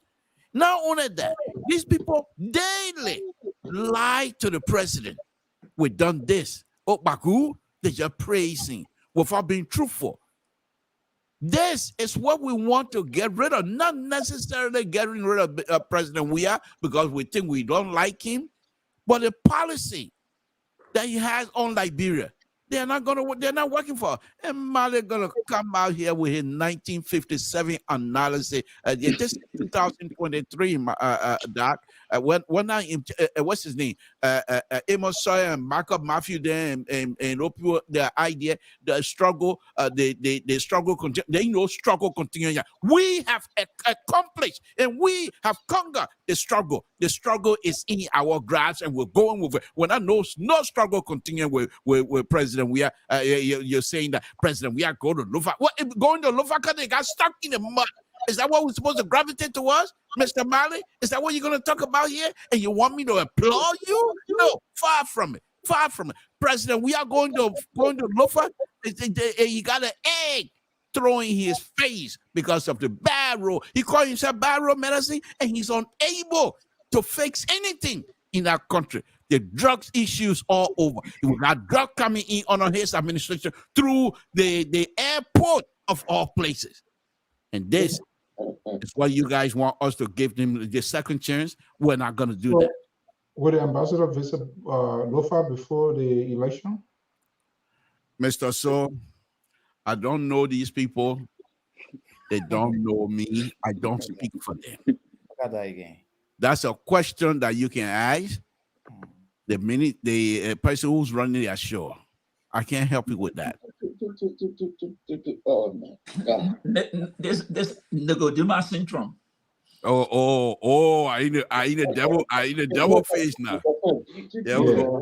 Okay, guys, let's wrap it up before we go. And we're gonna give. I think pretty well everybody's spoken, so we're gonna do 1 minute each. We are practicing. We want to keep within the confines of the time because when we start our relay in Liberia, we're going to operate strictly within the confines of the time. So we need to start to say practice make perfect. But I don't know, something to we're containing. We're containing. We know what to do. Listen to this. You're talking about you will contain the liberal folks. Am I making this up? You heard him. You're taking our time. No, talk about what we're going to do. We're going to have a conversation with the team, but that can stop, members, followers, and basically we are making preparation to bring coverage on the date of election. So anybody who wants to give, it's the same old number here, the 682 number here. Let me put it here. 682 number is on both Cash App and there's a Zelle attached to LPR account to a Citizen Bank. So whatever, $5, $10, whatever you have, what we want to do is to empower our guys, help them, places to go around, the motorbike to be other places, and I kind of like equip them. Mr. So I also want to add. I also want to add a voice on Breakable here too.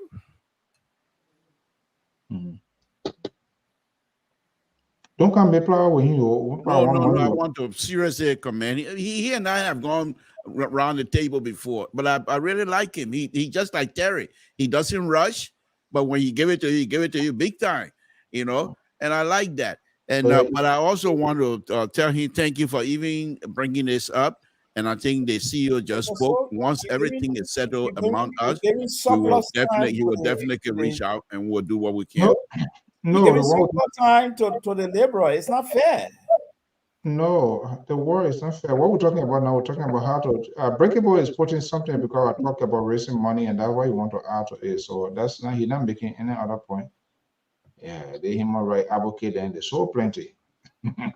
Okay, guys. I think this platform we got to turn it into something where we're going to be silencing people's voices here. We can't have the liberal behavior going all over the place here.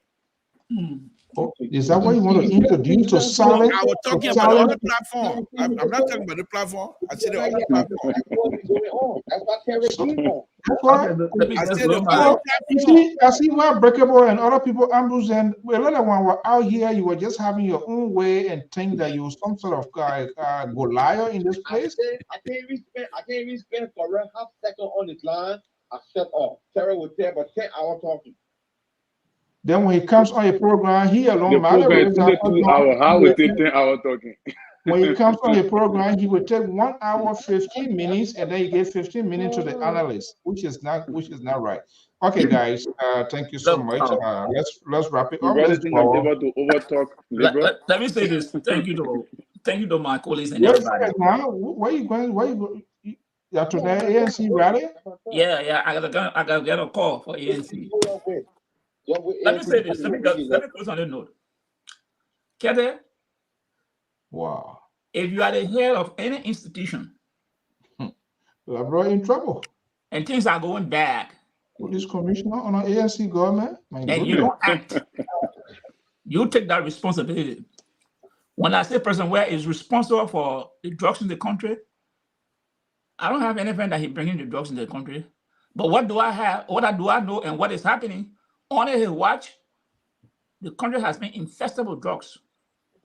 And there have been no prosecution of anybody on his watch. So any good person will come to the judgment that he has failed the Liberian people and he's responsible for children today in the street. All right, let's have it. Keep it 1 minute. Thank you so much. That's why I leave it. The JMB people, I said it before, Collins, I will tell you again. JMB were part of that plot to put Mr. Kwame in jail. He testified on of which he lies. Does that mean it is that there? But you're not angry with anyway. Mali, and it is not. Wow. You Mali, you said something about unbelievable. Where you Sawyer was corrupt. Liberia? We have not seen nobody. ANC police director. I didn't say that. I'm not the one. Can you read his former comments and then when I think that Collins, there has been no document to say that Sawyer was corrupt. It is your belief. It is your opinion. But your opinion is a judgment. It's not a fact. So that's why we caution it. Because when it's facts, then we see evidence. Then we not question it. But your opinion was something told liberal. Your opinion is just a belief or judgment. And that doesn't make it a fact. Until you can prove that, then it becomes a fact, then we will not question you.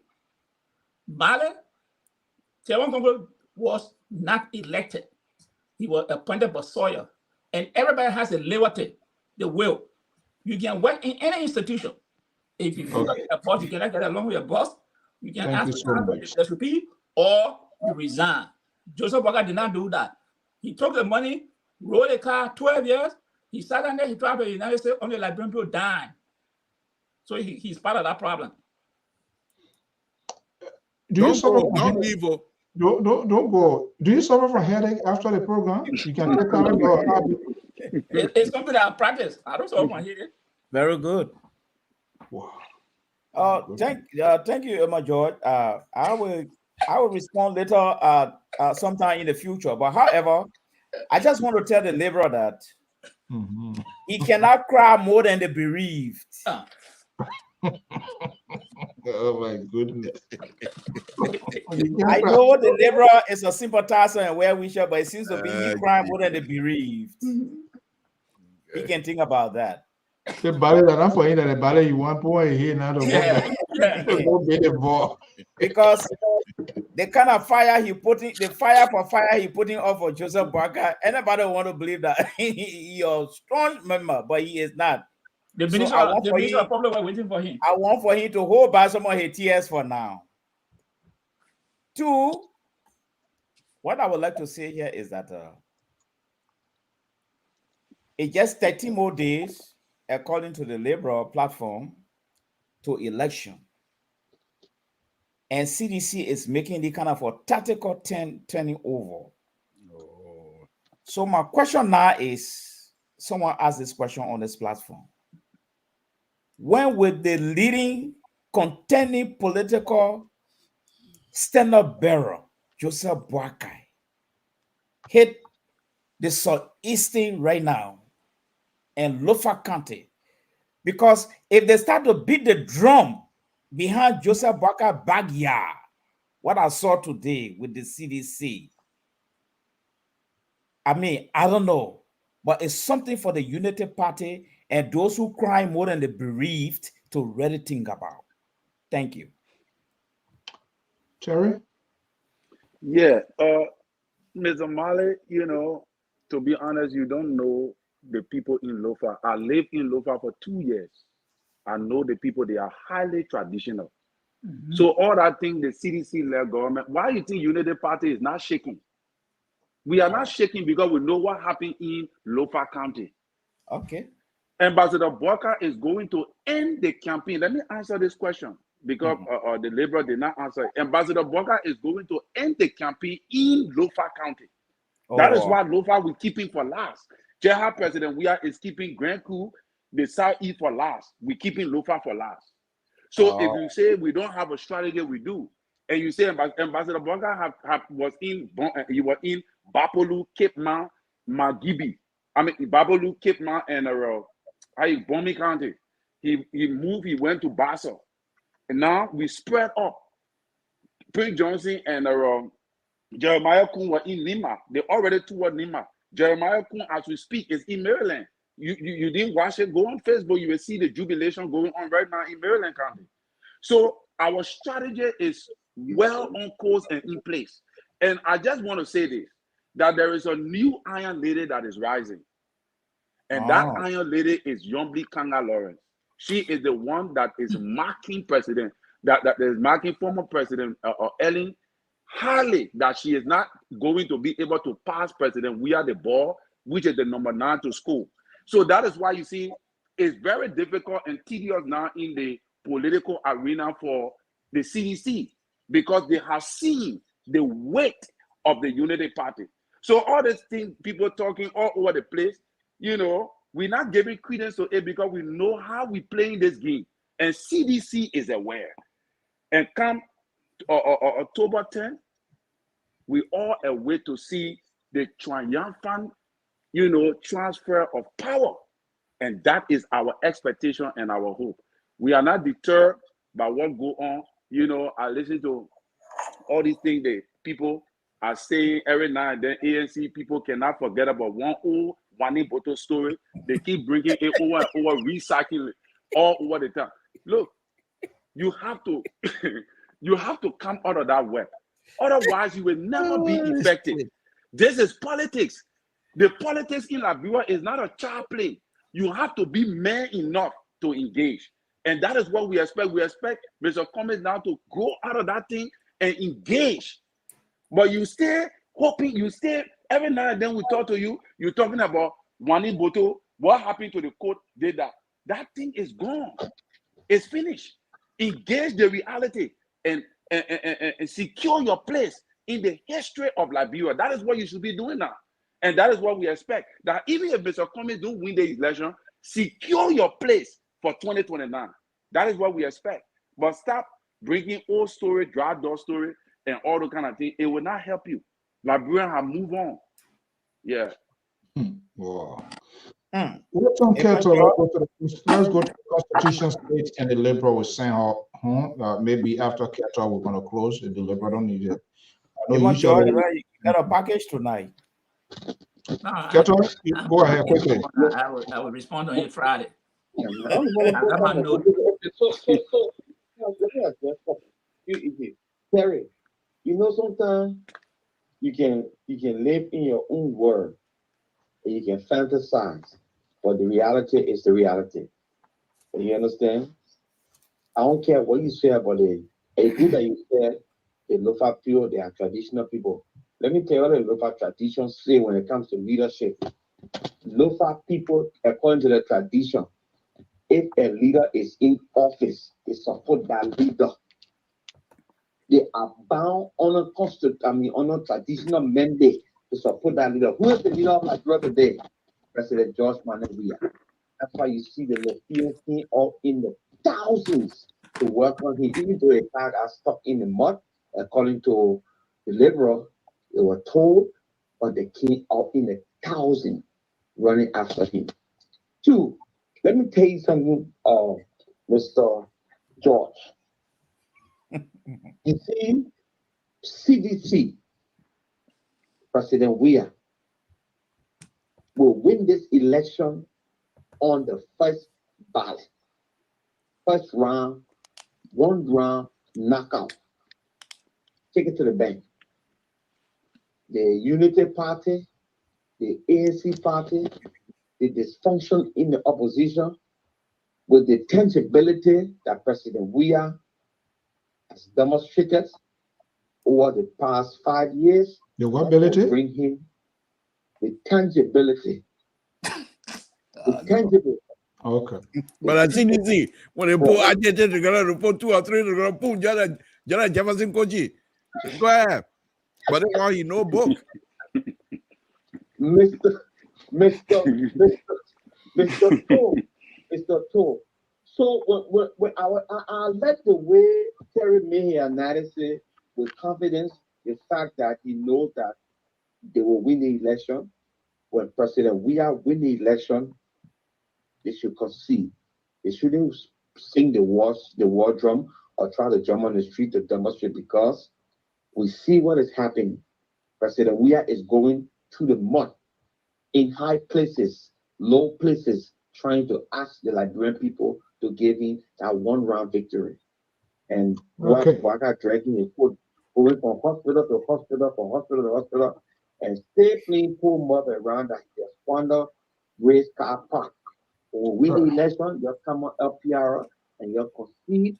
Tell me, congratulations. We throw our tower in. President Weah is the man. We don't want any trouble in our country anymore. We want peace. Thank you so much. So yeah, let them have it like that. Thank you so much. Okay, don't go. I'm praying for peace myself. Let a liberal make his final statement. Well, Mr. So, thank you very much. It's a wonderful show. I've been following all tonight, and you guys did some wonderful analysis went on tonight, which intellectually you guys lifted this conversation from the area that I left it yesterday and took it all the way up, which I really do appreciate. But what I can say, Mr. So, very quickly, is that I would pledge here on this show that if CDC win, I hope that all of us will individually kill our own goat, and we eat goat here together live on TV from our own individual home to celebrate CDC win. I hope we can do that. Well, you Obama goat? No, not necessary. What kind of people this here? I'm trying to create peace among us. What do you mean? You are imposing. No, you are imposing on us. I am not. I say I hope. The word hope does not equate to imposing. No. Disagree. Every night, every evening, you're so ridiculous on this network. Okay, can I finish my statement? That's interesting. I hope you Obama on the goat. Okay, this is what I'm willing to do. If CDC wins, I will buy goat for each of you, and I hope you have people to cook it so we can eat goat here live on the TV to celebrate CDC win. However, if you win, good. Very good. You go. I'm so disappointed. You know why he did it? This guy every Saturday he slaughter goat in Sacramento. So that he good appetite he get. Yeah. We talk about how to raise money for us to do broadcast. I thought you're gonna say, I pledge it, then you can't. I'm telling you, I think for the boys on the field. Yeah. What kind of man is this? The man, go ahead. Every Saturday he's got to go in Sacramento, so that he got ideology he wants to bring here and so we can eat goat on the screen. You need to, when you're having a program tomorrow, you slaughter one goat and say for a panda. What were they told man? I hope you're not getting checked from Liberia. From whom? From Terry. Okay, gentlemen, but I will. Okay, break it. But George, you will vote for Ambassador Boycott the way I'm looking at you. Break it, Aaron.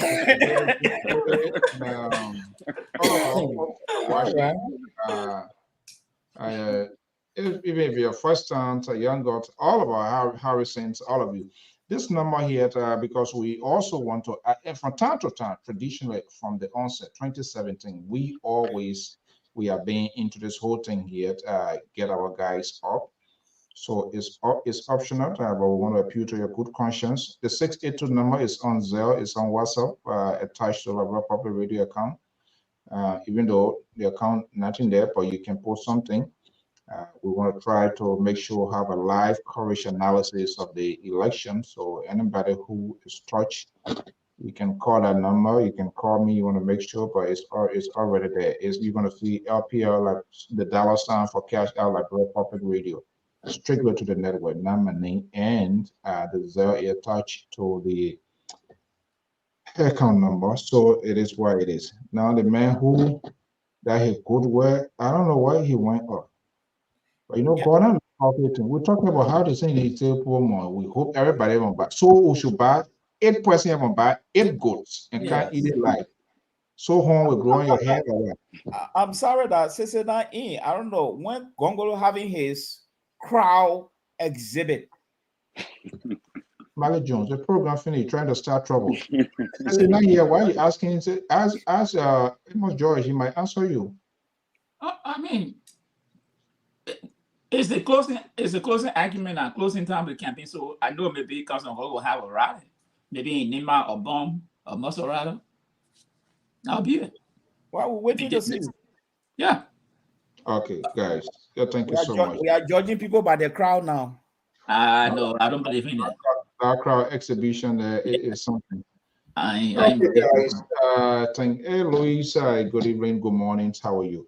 Okay, guys. Thank you so much for your commitment to this network, your sacrifice, your views, your opinion, and of course to our valuable listener, follower, their comments, their opinion. We don't take anything here personal here. You have the right to speak here as long as it's not insultive. I mean, that's not a big deal. But we always learn from your life. Gentlemen, have a pleasant evening. Bye-bye. All right. Bye-bye. Okay. So that does it this evening. I'm Alfonso Zian Sort of the Liberal Public Radio and LPR-TV. This is the executive mentions in 13 days, precisely 14 days, depending on the official announcement by the organs responsible for the conduct of elections in Liberia. We will potentially know who will be the chief occupants of this place.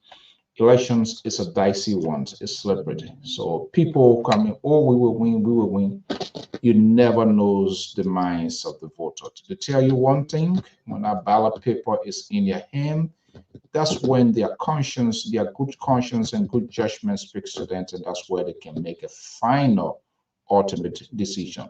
However, there are other who there already made up their mind exactly knowing what they're going to do. But with all of the numbers, interestingly, not a single political party, and this is why sometimes it's a little bit confusing.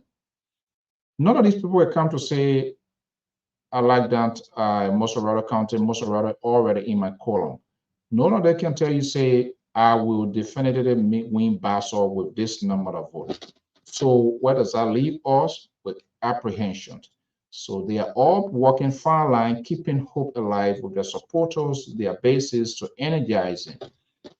We know all of the entire figure. If they can begin to start telling us, this is what we know of. This is from our own polling, from our own encouragement to register people. Out of 300 some more persons in Nima County, we have 150 or we have 200,000 in our column that we are sure of. They will never say that. Even Mosorado is a tussle state now, county now, whatever you want to call it, in terms of who's going to get it.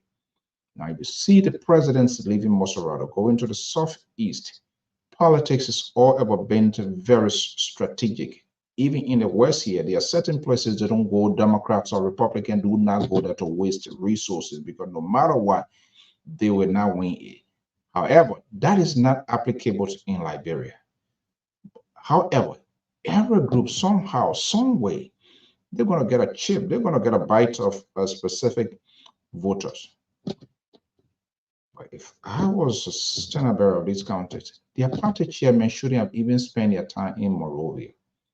They're supposed to be strategic, look at those places, get their local chairman, know who for them, who not for them, persuade them, but it's over.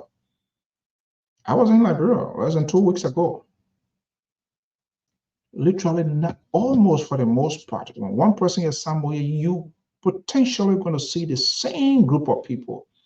I visited other places. They have all of the barriers. You can see the red barrier, you can see the black, you can see the red, you can see the blue. Like one of my friends said, he goes to every funeral and every wedding because at the end of the day, before the week comes to an end, he doesn't buy anything. So you show up, they give it to you. But on the grand finale, on the final day, they're going to speak their conscience. So by this time, we anticipate to encourage these people, to encourage their supporter, show up to vote. With all of these numbers, you think everybody going to vote? It's just not possible. Other people who registered are being dead. Other people will be going their farm. There are other people who are just discouraged and feel very awkward of the process. They do no longer trust the politicians. So they are apprehensive as to what are they going to vote. It is time for these people to speak directly to those people who are sitting on edge, not trying to participate in the process. There's a danger. If you don't participate, any decision coming out of that process, you're going to live with them. So the need to encourage them, the need to motivate them, the need to find a way to identify them. Start creating this drumbeat of election going to be rigged. We can raise concerns. We can have apprehensions about the conduct of the process itself. But when you create that sort of drumbeat, you are also telling some of your supporters to say, oh, no matter what you do, they're going to cheat. And those people, there are some people who are weak-minded. They're going to stay out of the process. And what that does, it decreases potential vote that you could get. So you've got to be very careful. At this point in time, you want to walk far line. You got to be appealing. You got to make the voters, those that have doubt in you, explain, be explicit. Let them get that clarity. It's not time to judge. We are do this, they want to do this. Like people have heard the story a long time. Because when you do that, when a person is sick in the hospital, he or she wants the right physician, doctor to administer the right medication. I am sick in the hospital. I'm waiting for doctor to come. You're telling me, say, no doctor coming. What that does, you are literally killing me. So those people, if you need it as a replacement, you need to tell them what you are bringing to the table, how you want it to be blamed. CDC has been very successful in the way that they have retweeted and some of the comments, because if you don't know how to go to preach, they will come back to say this is a hate.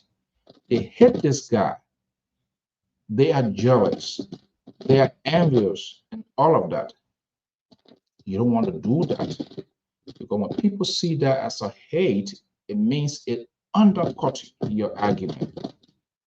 So you got to be very authentic in preaching your message. Listen to them. It might sound ridiculous. It might sound over the top. But listen to them and tell them how it's going to be done differently. Do not alienate voters. And that's the troubling thing with the ANC and that of the United Party.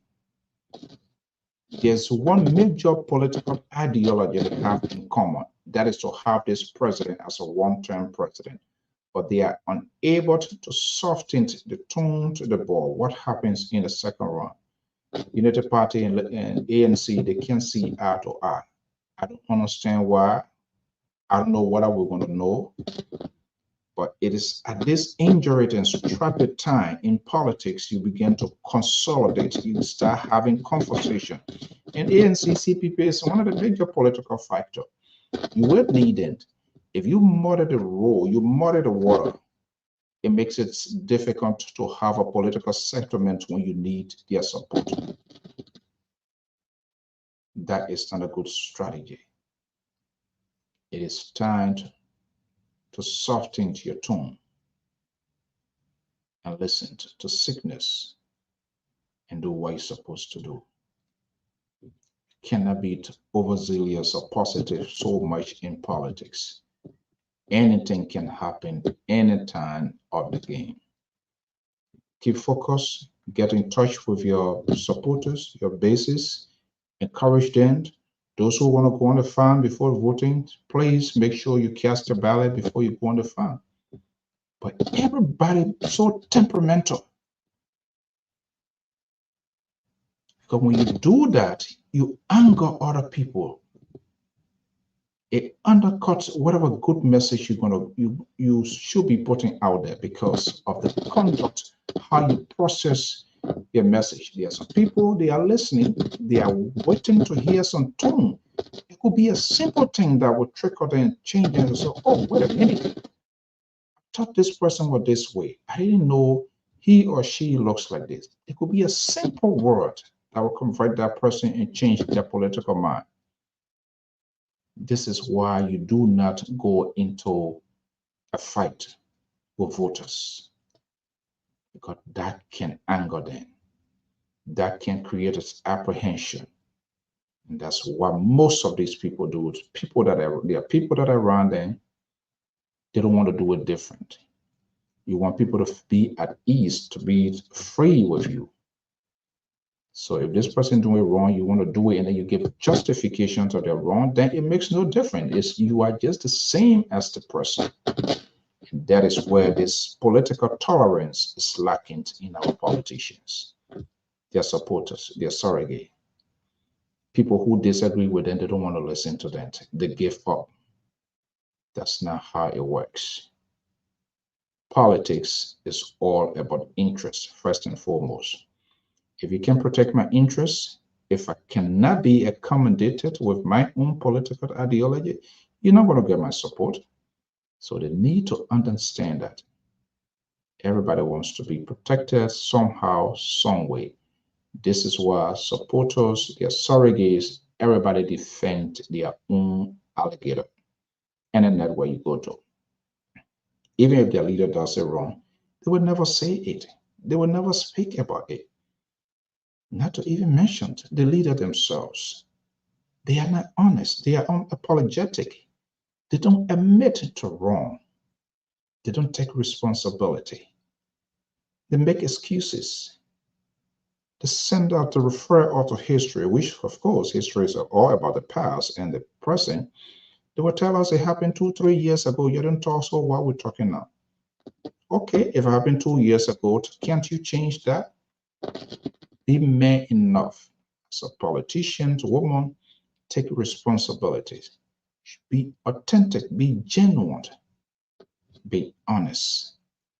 And when that happens, people have a second thought of you.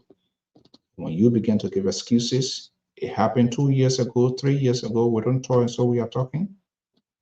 So what is the difference? How are you going to change the poll? How are you going to move the poll?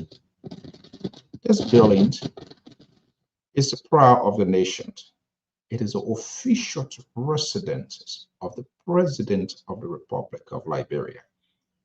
We need to have somebody who's going to go in this place, who's going to be conciliatory, who's going to be a good listener, who's going to communicate with his or her people, and somebody who have the political tolerance. Do not be the first to speak. Listen to your people and make an informed decision. There are a lot of qualities in leader. People who disagree with you, listen to them. Look out for positive signal. Out of the 10 tabata they're going to talk, something there that you can pick up and make good administrative policy out of it. How many of them are willing to do that? It's all about vengeance. The way they do it, we'll do our own. So some of us are apprehensive to know where is the genuine thing. When they can even discipline people that within their political institution, they are unable to call them out. What courage would that give me that when they occupy the higher office of the land, their friends and bodies who are not running their campaign as well, they will not be protected. They will protect them. They will equally protect them as well. If they do things in the party and they walk free, they can even call them and say, hey, in as much as you support me, this is not who I am. This is not what I represent. That was the political courage shown by the late Senator John McCain when ordinary supporter, voter who were giving that vote said something ugly and he went and took that microphone. This is not what my campaign represents. How many of our party, how many of our leaders able to look in the supporters of the people that are chanting against them? Why? They are afraid. So they do not want to take political risks because they're going to lose votes. I am Alfonso Z, and so that's our number. That if you want to make contributions, it's on Cash App, it's on Zelle, because we don't preach the message of one political institutions. That's why some of them, but we'll reach out to them. We reach out to other people.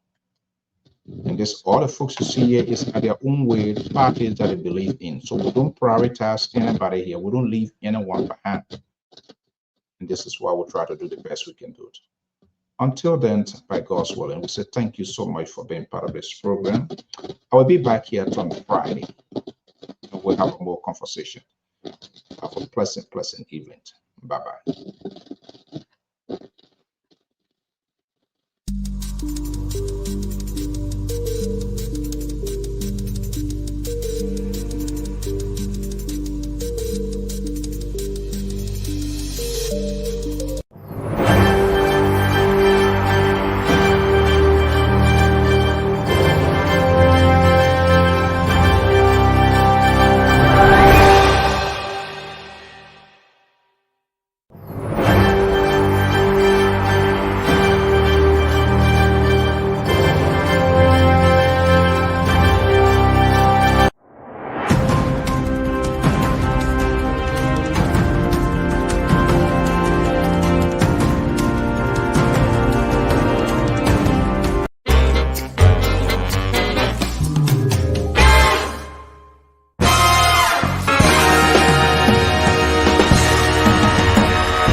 Everyone that's looking for nice African for wedding, whatever fabric you need, you can just come over here. You have all this nice stuff. If you need ashebi, you guys can come over here for baby shower, for wedding. You guys are welcome. She have really nice stuff. You can see all over there, all those men over here. You don't have to go to the theater and then they're going to be telling you all kind of stories. You can just come here. They're already made. And for ladies, you can just look for whatever fabric you're looking for and match it for the men.